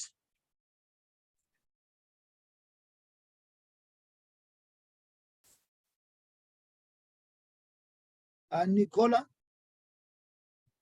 Mr. Munetsi, Baba Munetsi, I think what we're gonna do now is I would like us to move to our next speaker, and then we can still have the last Q&A.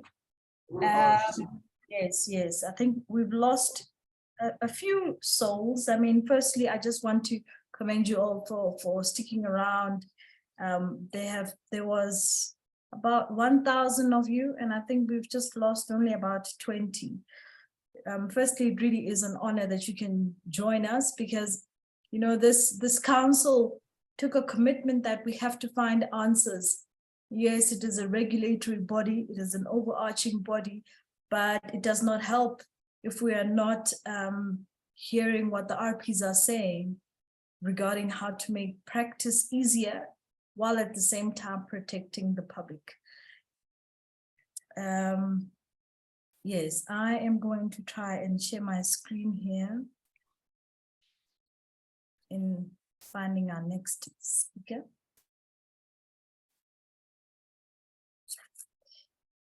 Share screen.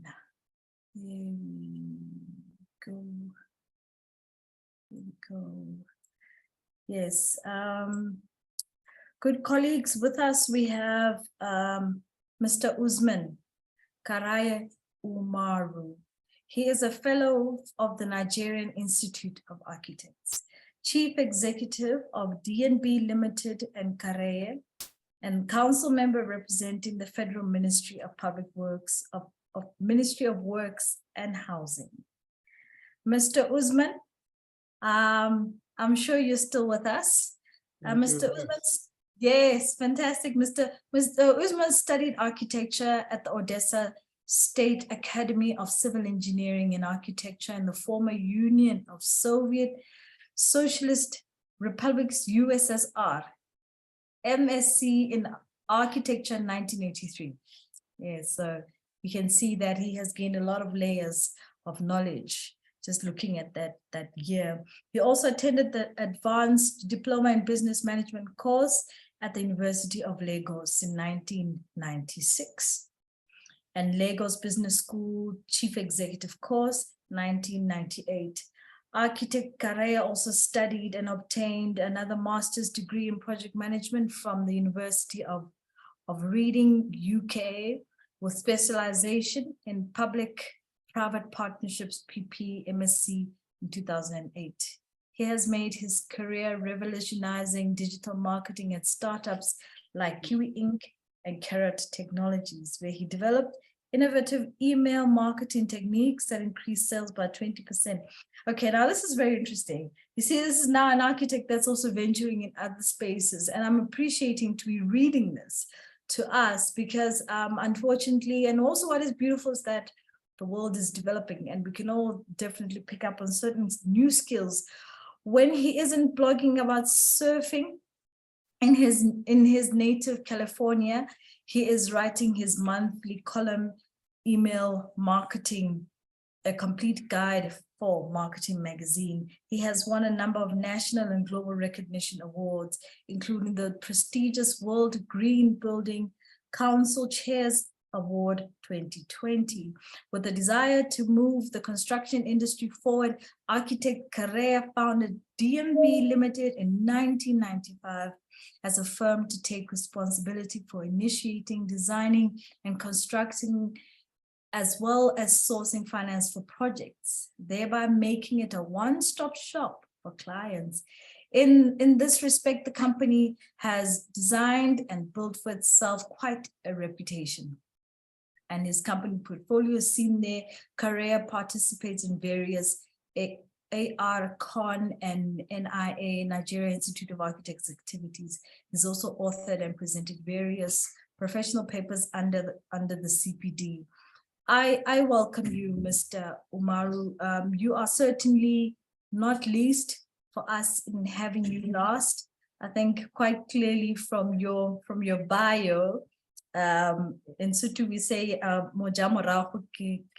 meaning the one who is last is king.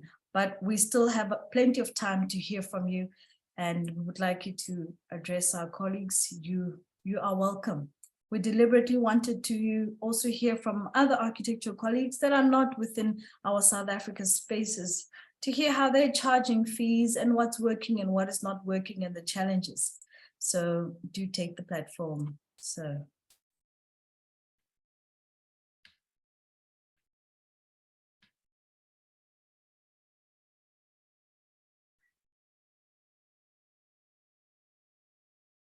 Good afternoon. Can you see the document? Hello, good afternoon. Good afternoon. We just see your Zoom screen. Okay. Yes.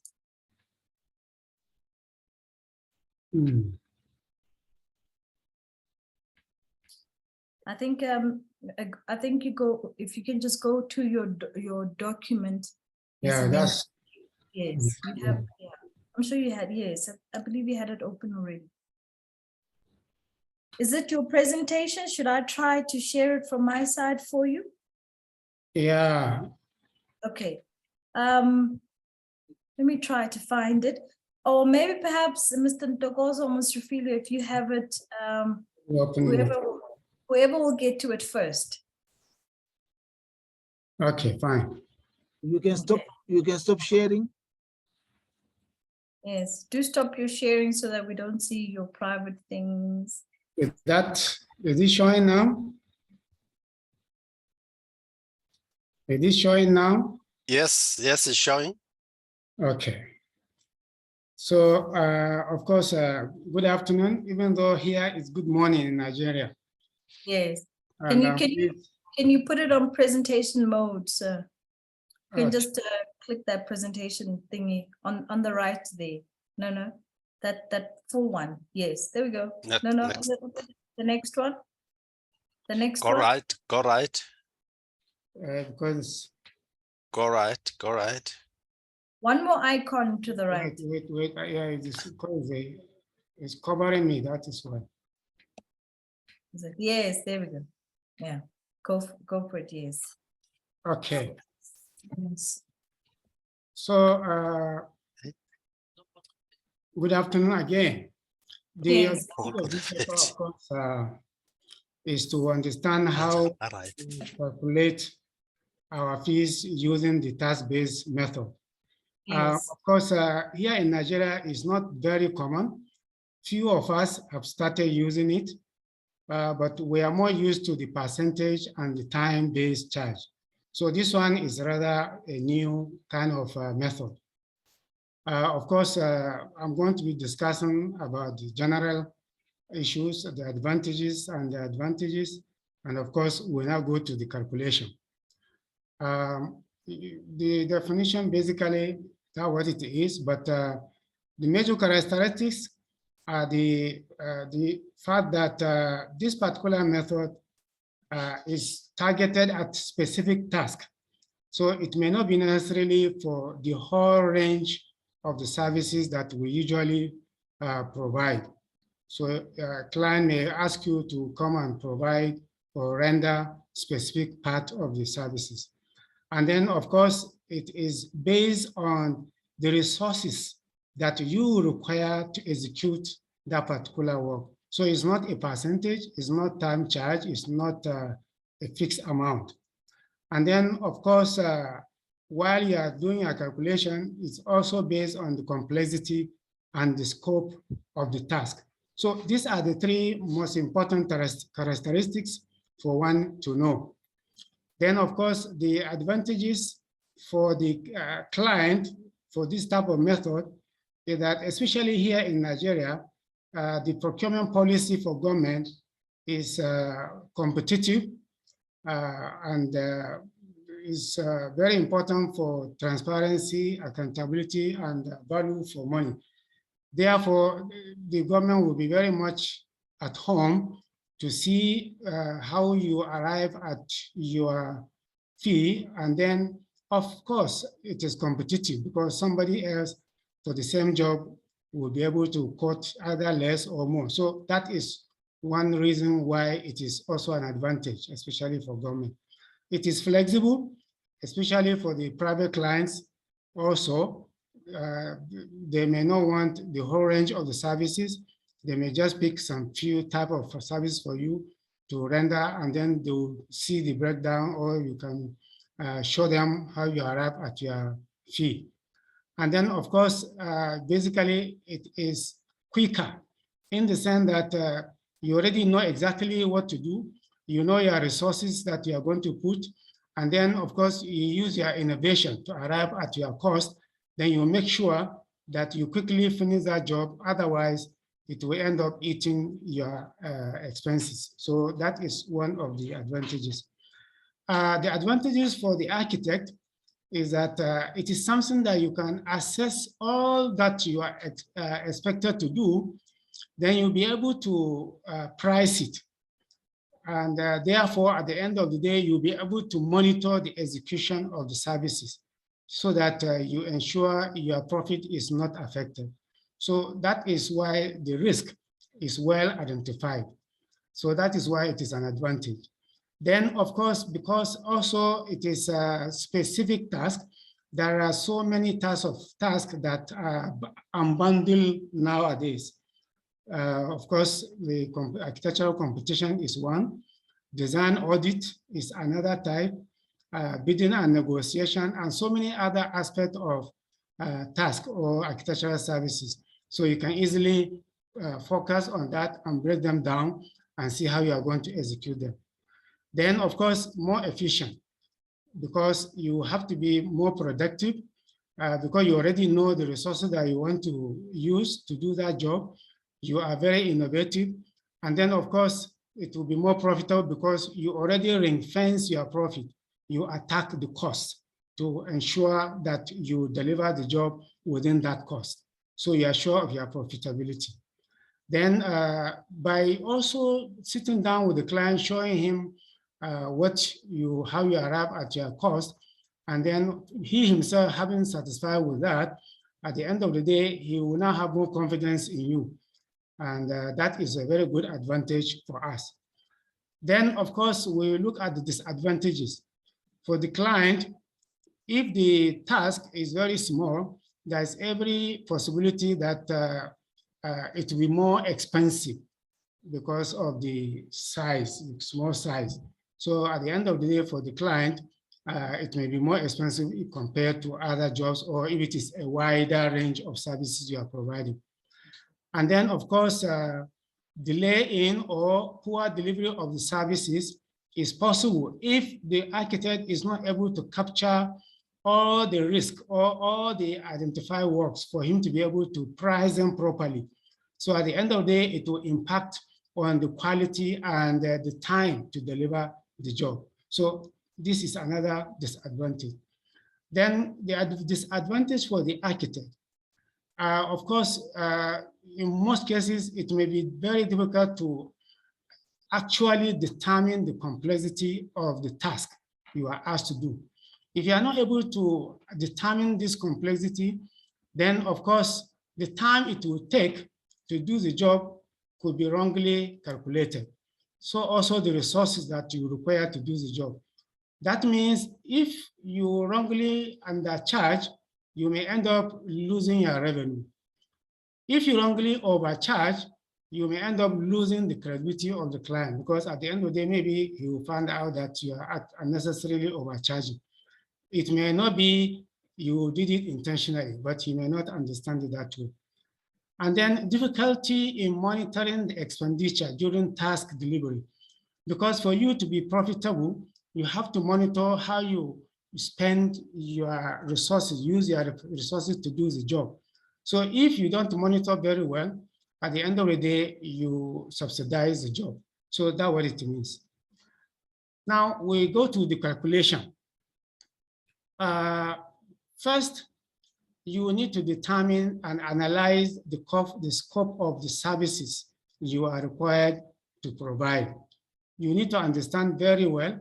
You need to sit down with your client and pick it just like the way we normally do, but it may have to be more than just picking the client requirement. Then you break the services into stages and tasks differently, each one. And then number three, determine and analyze the resources that you require to do each task, what you require in terms of the architect, the support staff, and so on and so forth. The equipment, the technology you require to do the job, and so on and so forth.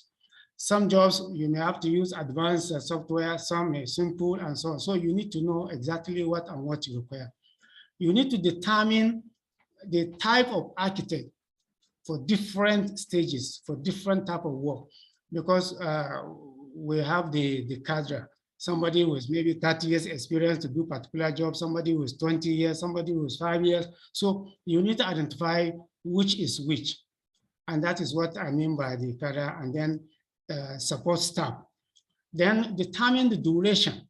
In this case, maybe in terms of hours that will take each type of architect, each type of support staff that will require to do the job. Then, of course, you now total the total number of hours for each cadre. And then at the end of the day, number 7, determine hourly rate for each cadre. Each company, each architectural firm ordinarily will have the charge out rate, maybe for each kind of architect. So that is what you use. So if a particular job, you need an architect with 30 years experience, and the charge out rate that you have as your policy is $30 per hour, for example, then you multiply by the number of hours there for them to be up for you, for him to be able to do that job. If it is one architect of that cadre, yes, you can decide to say, okay, you need two architects of that cadre, then you now reduce, the amount will be the same, but the number of the architect will be different. Could be 1, could be 10, depending on how you compute it. Then you multiply everything, number 8, to arrive at the total amount. Then number 9, calculate the total sum of all the multiplications in item 8 for you to arrive at the chargeable fee. So all these things I've just said, we are going to look at the table here. This table will tell you all that what it is. You see man hour. That is where you can place all the different types of architect to do the job. For example, the first one in A is architect with over 29 years. And then whatever. This one is, we have in our regulator, we have this kind of cadre, the number of years and so on. So it's the same way. Even in South Africa, you may have something similar. So you put different architect cadre there, And then also towards the end, you have the support staff that you need, or any other level that you want. You put them there. On the left, you have the column for the task, where you break the different stages. I now use the River Architect Plan of Work, where you have the strategic definition stage, you have the preparation and briefing stage, then you have the concept design stage, you have the spatial coordination stage, you have the technical design stage, and so on and so forth, up to the end.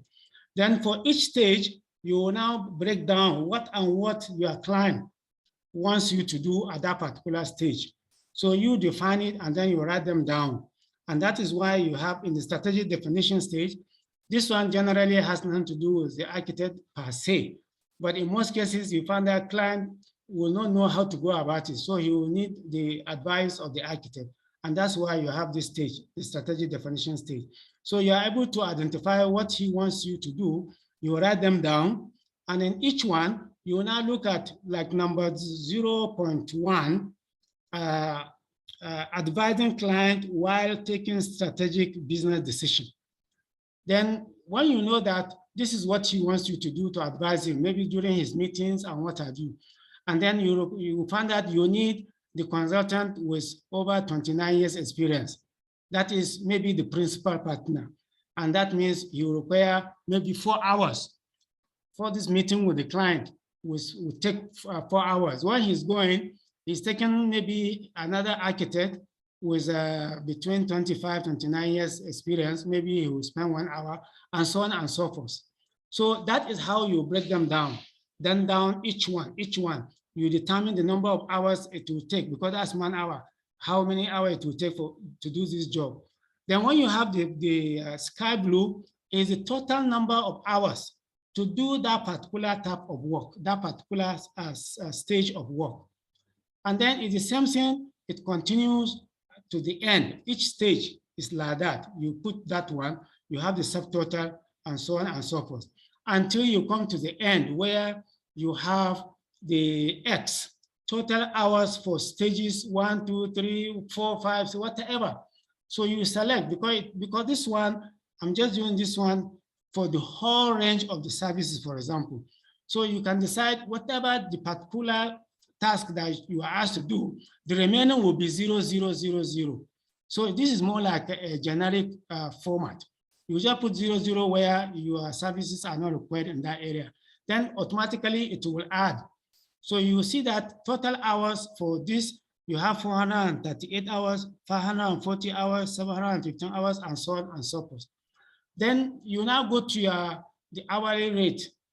If you have in your firm, for each cadre of the architect you have there, you have the hourly rate. So you put it there. In this case here, we have 140,000 Naira, 130,000 Naira, and so on and so forth. And then Z is multiplication of X and Y. You multiply X and Y to get that one. Now, if you go down, the same horizontal yellow and green is the same here that you have vertical. Just for convenience, that is what we put here. The total different stages, you have them there. Then you will now have a summation. Total charges for pre and post contract, if you want to call it that way, or if you want to total, whatever the services are. And then if you are required to provide resident consultancy, which is not provided there, then if it is the type of service also is required, the number of months, and then how much you charge per month, you multiply. Number of staff, maybe 3 architects or what have you, you put it there. And then of course, your reimbursables. You have to know what and what you require as reimbursables. Then you put it. Here I put just 17 million. Then you have your total fees, and then you have your VAT, and then of course you have the total amount. Now, all these things, as you are doing them, you are assessing the other risks that may not be you may not be able to capture them, or you may not be able to convert them into money. So you now have to look at your conditions. Under the conditions, you make provisions to make sure that your risk is mitigated. Like additional service, if there is going to be any additional service, that you have to make it clear in your condition as a clause that is to attract additional fee. If there is going to be any delay in honoring your invoice, you need to know how you are going to charge. The terms of payment, it is stage payment and so on. You need to provide that one in your conditions. The use of your document, that is copyright. You need to indicate that one. And then, of course, the termination of the contract, you have to provide that one so that if you already know that maybe the client is difficult or this and that, you need to know that. And then the review of the contract, just like what we have been talking about, you need to know how you are going to modify that one. If, for example, there is going to be any delay in the project, maybe as we just been talking about, maybe it is there is a pause, maybe 2 years, 3 years, 4 years. There are two ways of looking at it. One is, of course, like what somebody already said earlier, if it were a percentage, this is very easy because the cost of the project will be reviewed. So that is a percentage of the reviewed amount. In this case, if it is after 4 years or whatever, and the cost of the project is reviewed, and then you will be able to calculate the increase in the cost of the contract, the cost of the project, that is a percentage. And then you can use the same percentage to also increase your own fee. That is, this is the same part because that percentage is a reflection of the inflation. That's what you use to negotiate and finalize with your client. The other option is to go back to your breakdown, your calculation, the man hour or the charge hour rate. You can look at it and update it and recompute again. And then you come back to your basic prices and then you submit. And then if there's any need to negotiate, then you negotiate. So basically that's what it is. If there are any questions, I'm more than happy to answer. Thank you very much.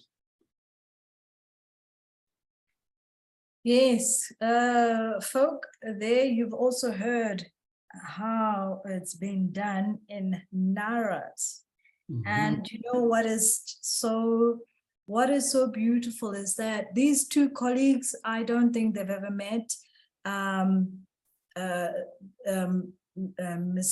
Umaru as well as Simi, and they're talking the same things. They're talking itemizing of what needs to be done by who, and coming up with a fee. Honestly, I appreciate the detail and depth that you've gone into this. President, I'm sure you can also concur with what I'm saying. Would you like to say something there, Pres?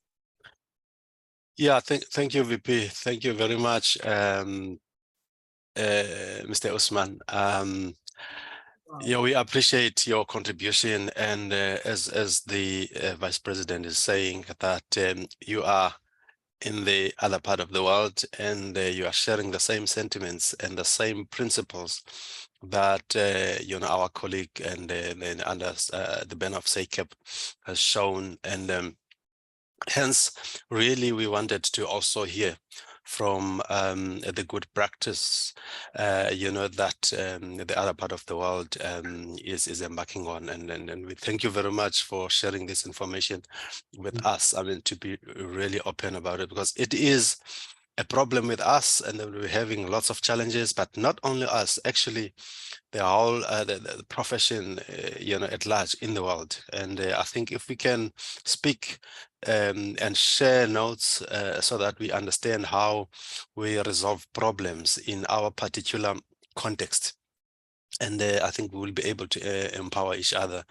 and help save the profession, because at the moment there's a lot of attack on this profession, and the other disciplines wants to eat out of it, reducing it. We never had other disciplines, and architects were principal agents, and now anyone can be a principal agent. I think we've folded arms quite a lot and watch other people eating it, cutting into our pie. And I think it is the time for us to actually sharpen our skill, and really, because I think we are passionate people, designers want to create things, or out of imagination. You have to picture this building, before you actually and talk about it to the client, conceptualize it.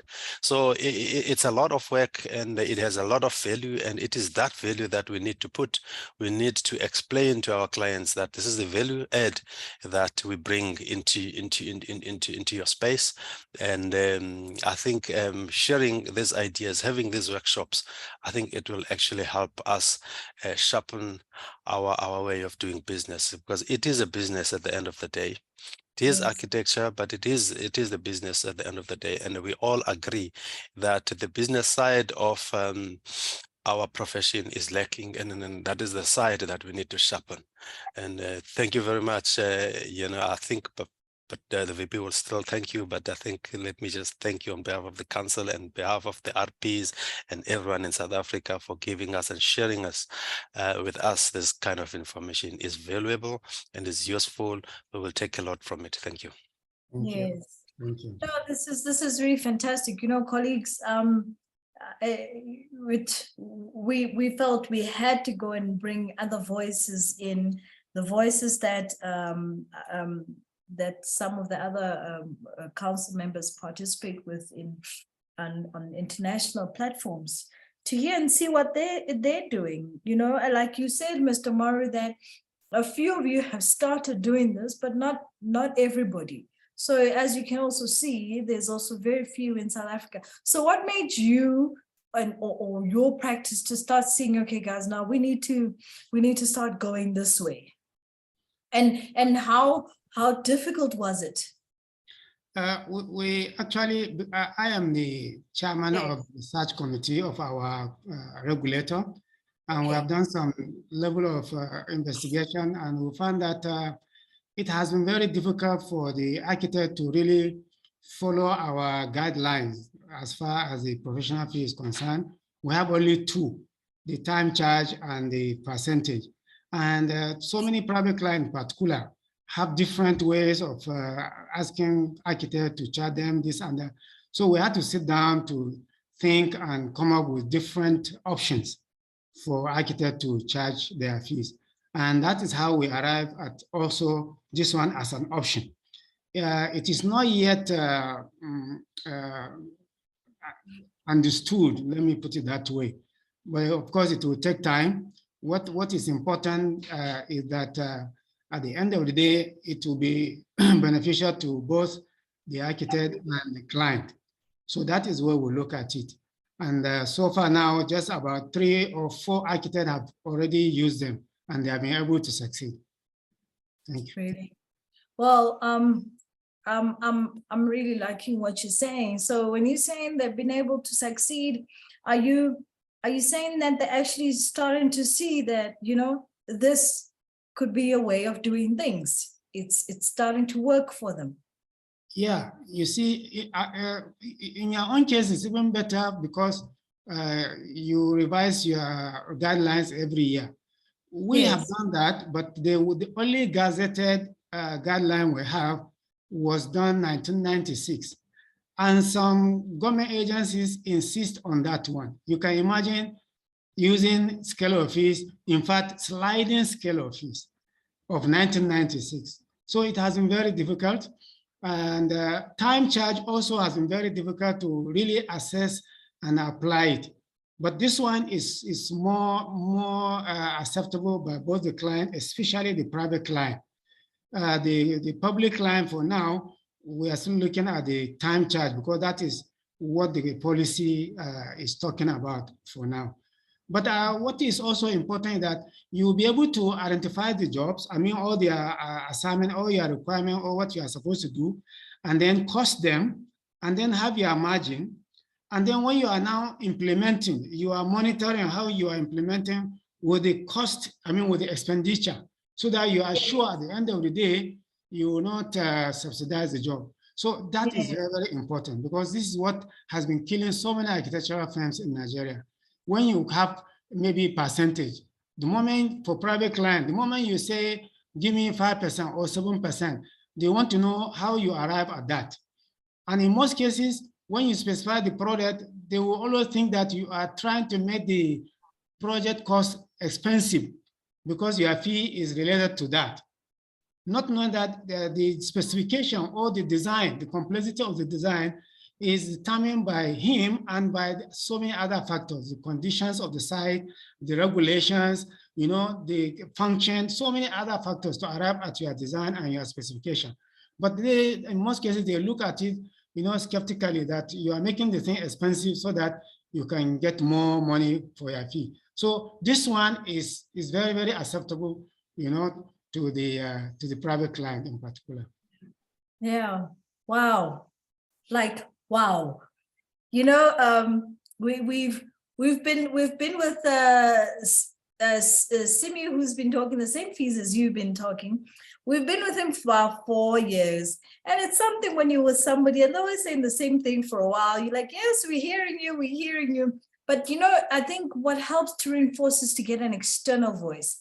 And that's why we went and really knocked at your door and pleaded and said, yes, we are at short notice. But honestly, we are humbled that you came through, because it just came to come and do exactly what we felt we needed to hear.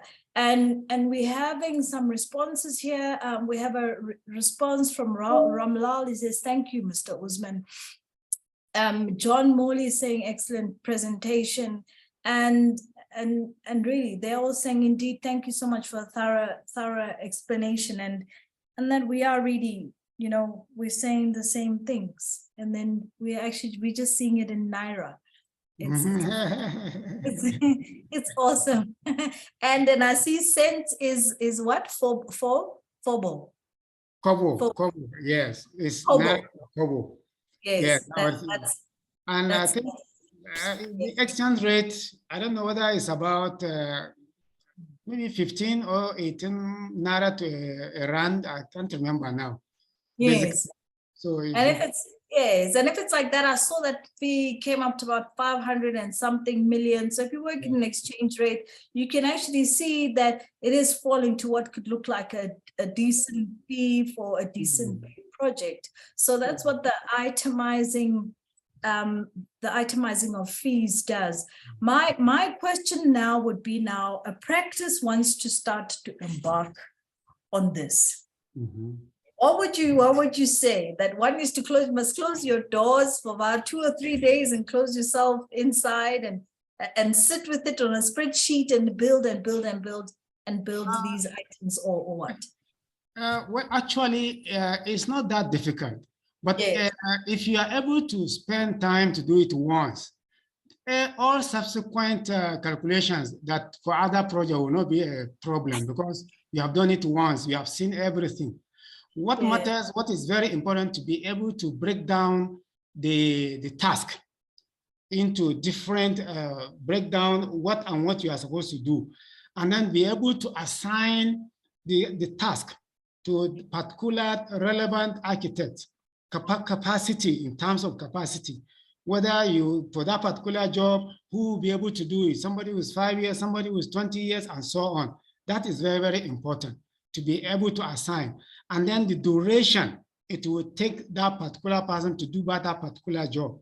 Once you are able to do all that, to get all that, all the rest will not be a problem.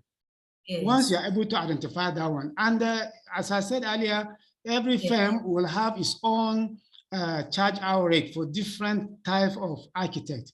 So if you say for somebody with 20 years, the charge hour rate for him is $15 per hour and what have you. So you just multiply, already you have it. You know, that's very easy.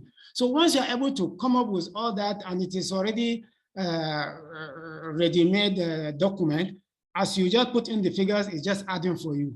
So once you're able to do that, it will that is the first time. Subsequent ones will not be a problem at all. Okay, no, thanks.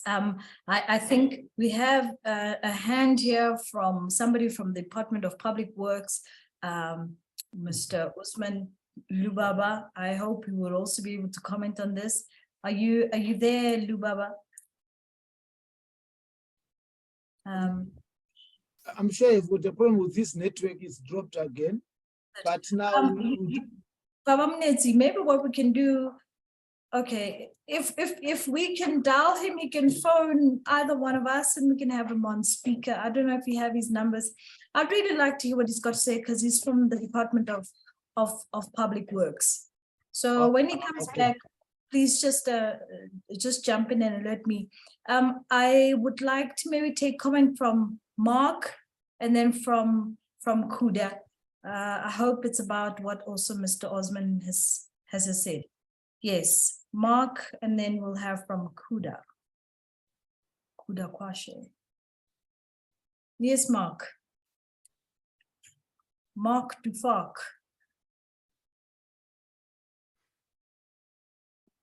Mark. Kuda Kwashe.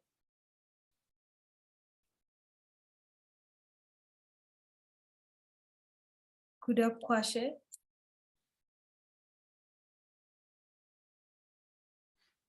Yeah, Mr. Madezi, what happens to our people?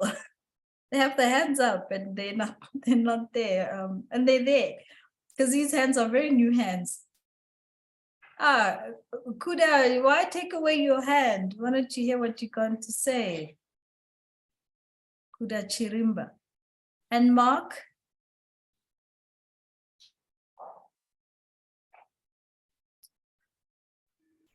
Hello, can you hear me? Yes, Mark. I'm not sure why my hand is up. Sorry, I must have pushed the wrong button. Oh, okay. All right then. Is there is Stierik still with us?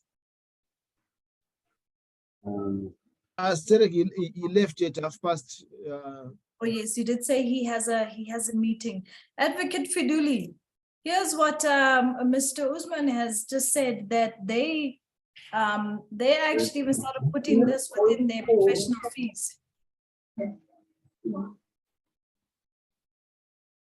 Yes, Mr. Umaru said that he actually, yes, Mr. Umaru said they actually have started putting this within their professional fee guideline. This itemized, task-based, what would you like? Would you like fries with that type of billing? I'm liking it. So do you think that in the future we could be going to something like this where SACAP is endorsing and supporting and publishing about this? Yeah, no, definitely. Thank you very much for the presentation, Mr. Usman. I think there's a lot of good information that's coming from it, and I'm sure we'll learn a lot from it. But if you look at the scheme of our legislation, in particular, Section 34, we are given this power to make rules or to publish guidelines. So it's not specific that it must be percentage-based or it must be square meterage. It's quite broad. So we can have different mechanisms in the same guideline. So I think we should take this, and perhaps when we publish in the new year, because we have to publish this year again, we could actually incorporate this. It's unfortunate that I don't have enough time, but going forward, these are things that we can take and also incorporate in our guidelines, because we have been given the authority to publish guidelines.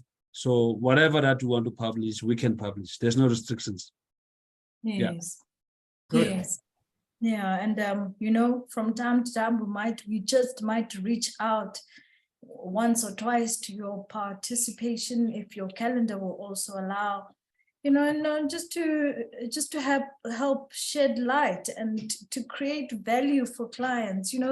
The beautiful thing about a list, even if it's exhaustive, it's a shopping list of what would you like. This is what we're doing.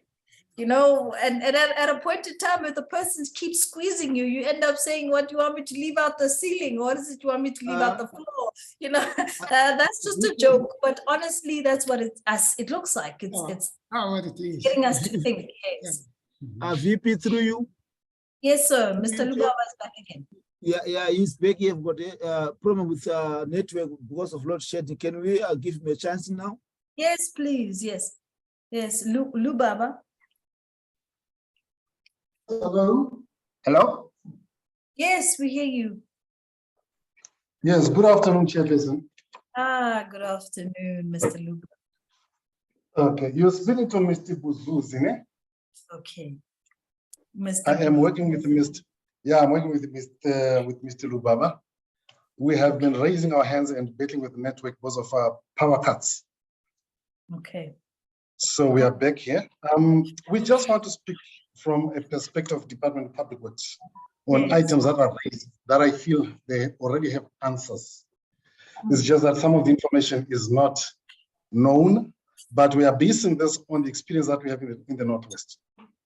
The causes or the biggest problems relating to fees for projects which are long-term are based on, number one, the actual contract.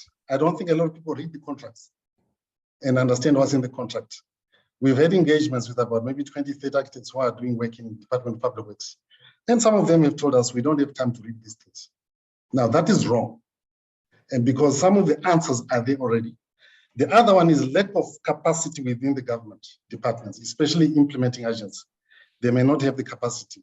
But in a government department where there's capacity, there is solutions that are there already. I'll get back to that one. And then the other one that I'm seeing, again, is on the side of the consultants. I was a consulting architect from 2001 up to 2014, and then I joined the public sector to try and add value there.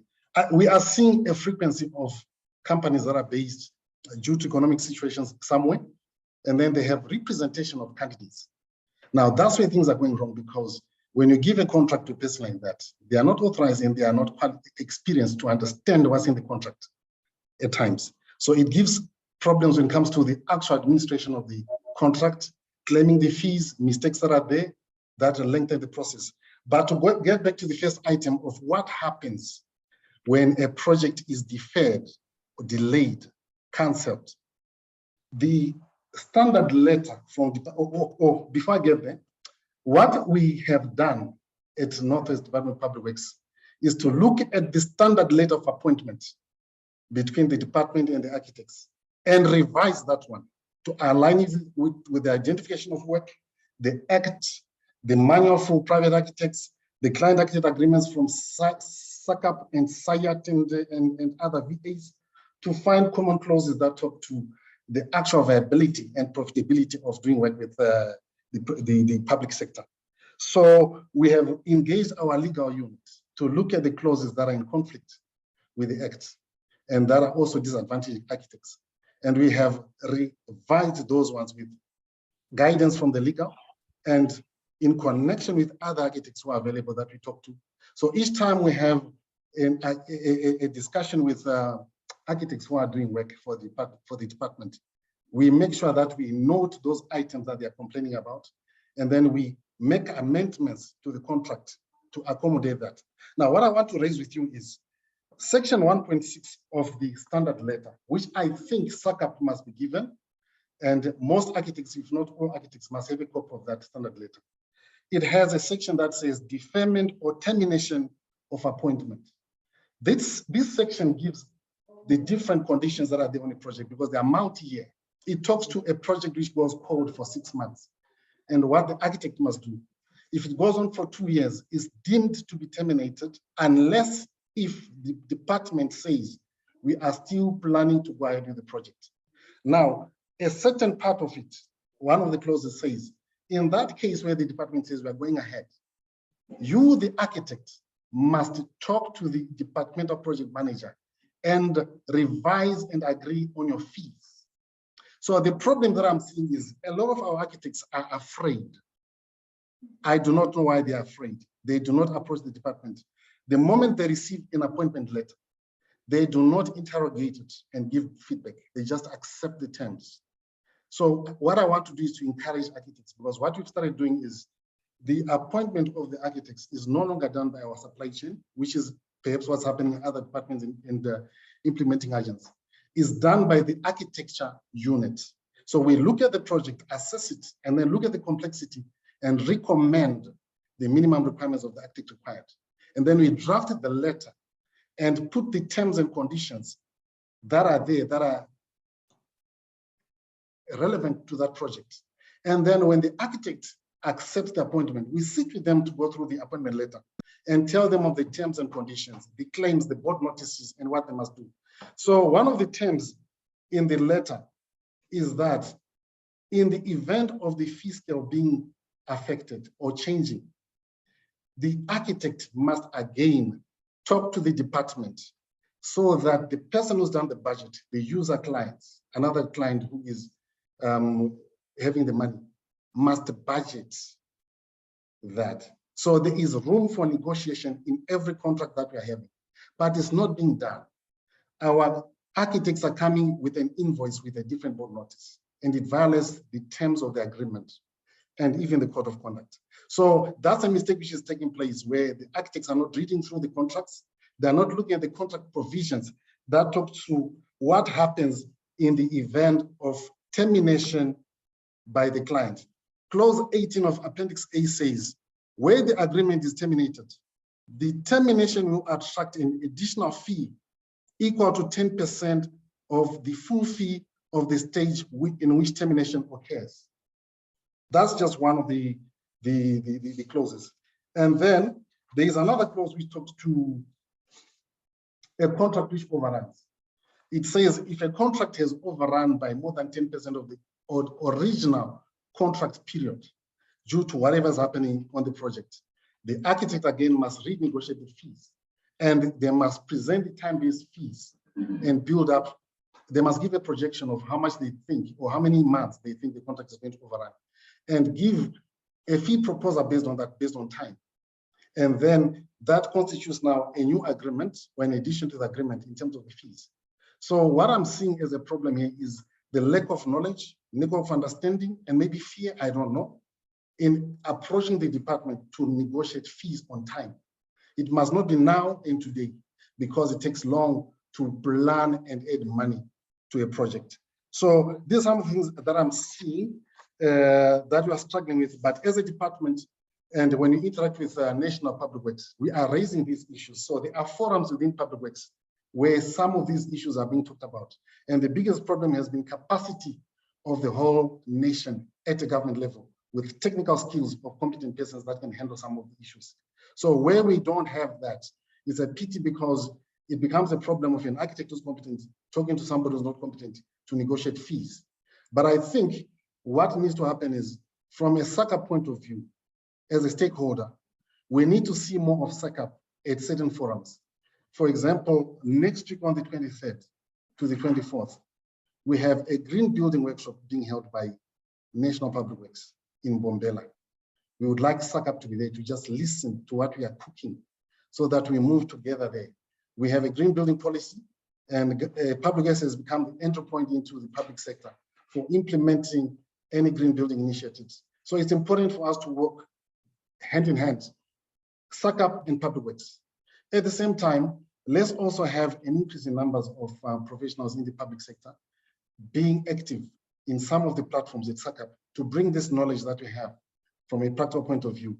And at the same time, I think what we can do to proceed is to encourage the revision of the appointment letters or contracts agreements between government departments and private architects. So we can start with this letter here, which is a standard from Public Works. We can issue it to SACA. Let's have that dialogue, because as Northwest Public Works, we have always approached SACA in writing and over the phone, speaking to advocate, the registrar, for assistance. So we have that relationship where whatever we're doing, we get guidance from SACA. I don't want to go on more, but the point that I'm raising is that we have tools that are there regarding contracts, extension of contract, revision of fees, negotiation of fees, which need to be done as per contract provisions, and it's not taking place. So it's a case now of our colleagues, the architects who are registered on databases, to read those contracts. Wherever there needs to be amendments, let it be done so that we can have one document which enables the professionals who are doing work to work without making a loss on the project. So we have a contract document which has clauses that are there. Wow. Wow. Wow. You know, yeah, you know, it's really awesome, and it's fantastic in that ever once in a while you find a colleague from another department, yes, a government department, who is speaking in the truth of what you are speaking about. I mean, your words that you just said, so they are music, and they are speaking to the hearts of the professionals. And as you've all heard it, that we should not fear public works. For some reason, I think practitioners feel, you know, you've been gunning for this project for so long, and eventually when you sign this contract, you just run away with it. And meanwhile, you actually need to know that you must engage it, because now you're going to go into another relationship. So honestly, I thank you, sir, for your words, and for remaining steadfast even with the cutoffs and coming back in the cutoffs. You could have disappeared and gone on with your day, but you chose to ensure that we hear your words. So Advocate, I know that you will continue to be in touch with the sirs here from the Department of Public Works. President, you had your hand up while the gentleman was talking. Did you want to say something? You had your hand up before Robert and Brent. And the hands, comment, okay. and I'll come with it. Okay, President. All right. I think, yeah. Okay. All right, then let's. Okay, let's take the hand of Brent and then Robert. Lynette, because you've spoken, we'll have you last, but we'll have Brent and then we'll have Robert.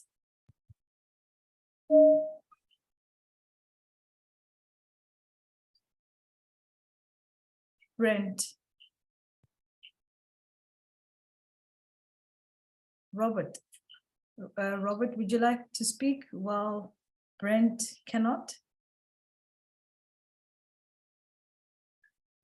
Hi, can you hear me? Yes, fully. Okay, I was only going to raise one subject, but apropos of what's recently been said, I feel obliged to say to Mr. Lubaba, can you ask for a transfer from whichever province you are to KZN? We desperately need somebody with your approach to architects here. Yeah. That's probably going to cost me brownie points at the department. I know, but never mind. Now, firstly, it's not Mr. Lubaba, but we could also want him to come to Gauteng. Yes. I said it first. Okay. To the contributor from Nigeria, thank you, sir. You've been giving us a completely mind-blowing presentation in terms of what is required to do this newfangled process for a free proposal. Yes. It strikes me as being a geriatric architect that it is intimidating beyond belief, and that you want to have a project manager in your office to be able to plan through these multiple possibilities for a project. I can only be too grateful that at my age, I'm only going for the small stuff, and I don't think this is necessary.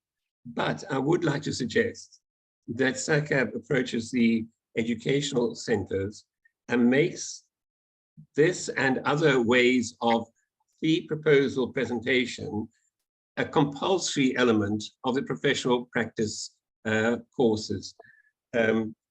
While I might be intimidated by it, I see that there is grounds for using it in large commercial projects. And not everybody is going to be involved with large commercial projects. For those potential students who are going to be doing that, it needs to be put into the master's course, because that is really where it's most needed, just before the young people come into our profession. And I think that's all at the moment. And I just want to add a personal thank you for this presentation. It has been fascinating and it's been very worthwhile. Thank you very much, everyone. Yeah, no, thanks, Robert. Robert, you say that, firstly, I don't think it's too late to start using this thing. And you say that it is only big projects, and I disagree. Mr. Osman, do you see that this type of pricing being used even with smaller projects, be it a residential. I mean, I used it with our neighbor's small swimming pool and it worked just fine. So yes. Yeah. Actually, it can be used for any project. Being an option of a method in calculating fees. What matters, what is very important is for client to be comfortable with the way you are charging, that he is satisfied. And also on your side, you will be able to know that you will make profit out of it. These are the two factors. So whether it is a small project or is big, you are able to capture specifically what and what you'll be able to do. So you can do it. That's why I said in that table, you just pick the one that you are supposed to do and leave the rest. And that is all. So it can be applied to anyone.